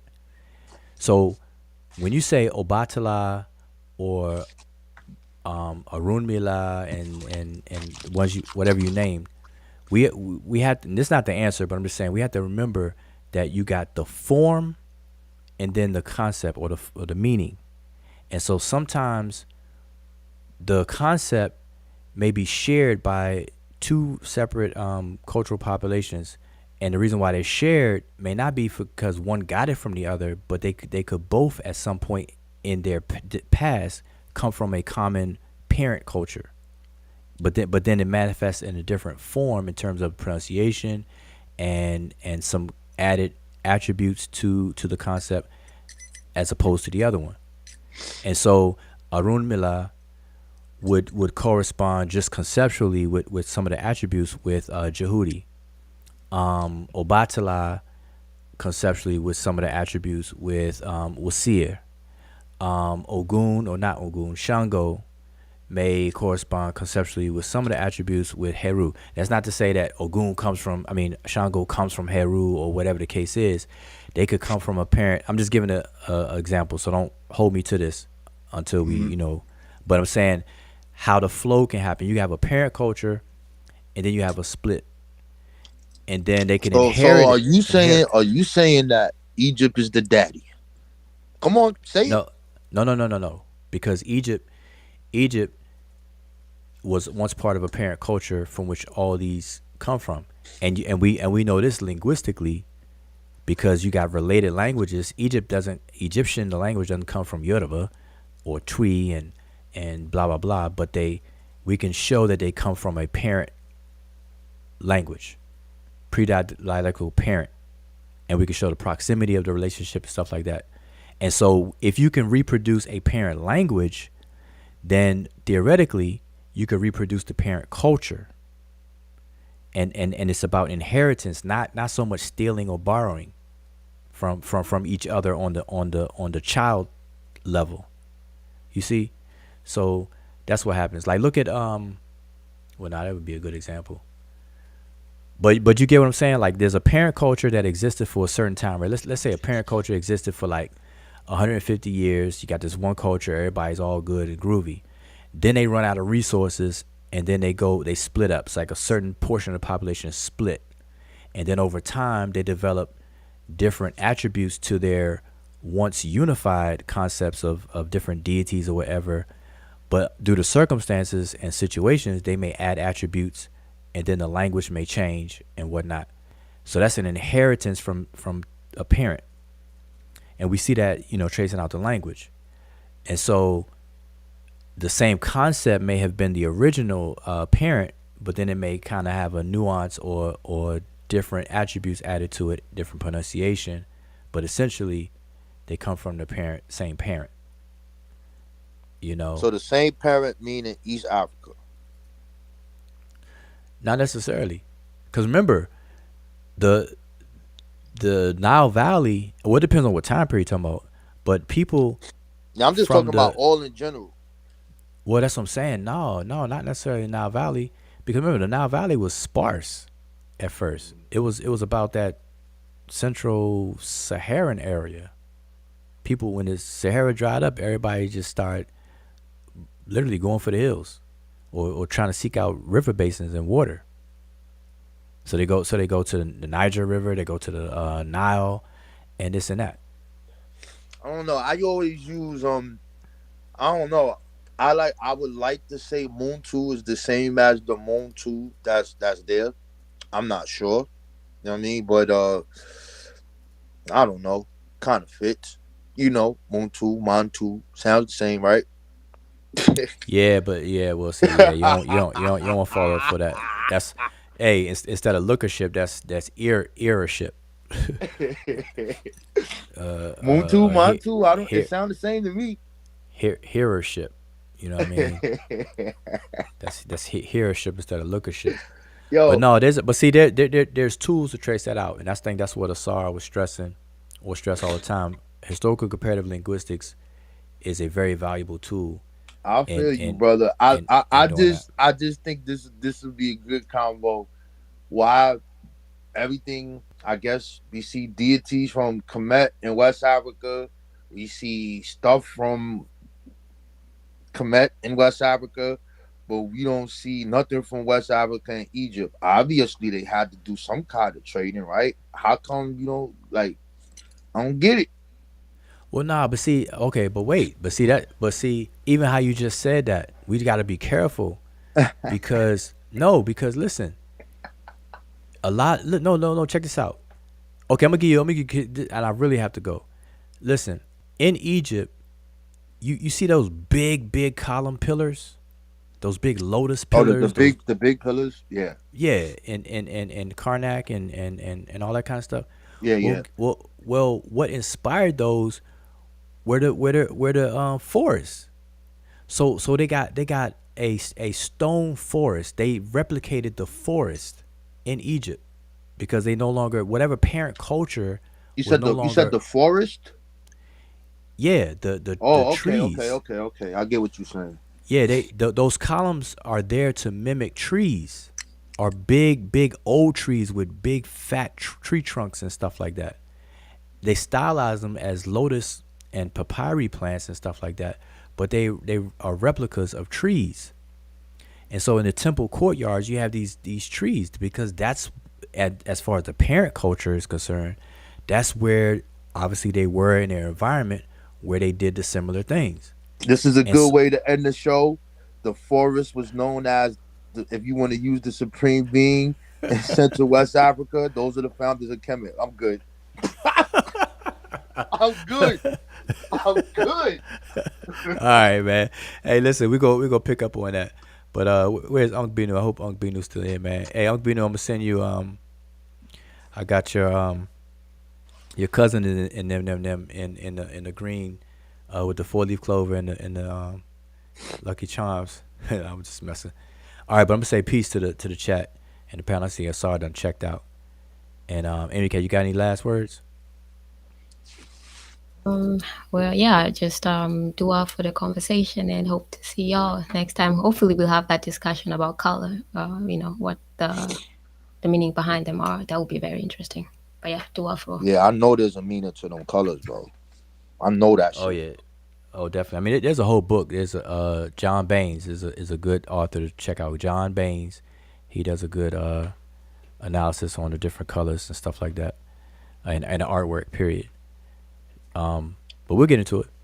But all right, I'm gonna say peace, man. I'm definitely it's 1:19 on the East Coast, and Right? Shimmer Hotep. Peace, y'all. All right, Hotep. All right, Hotep.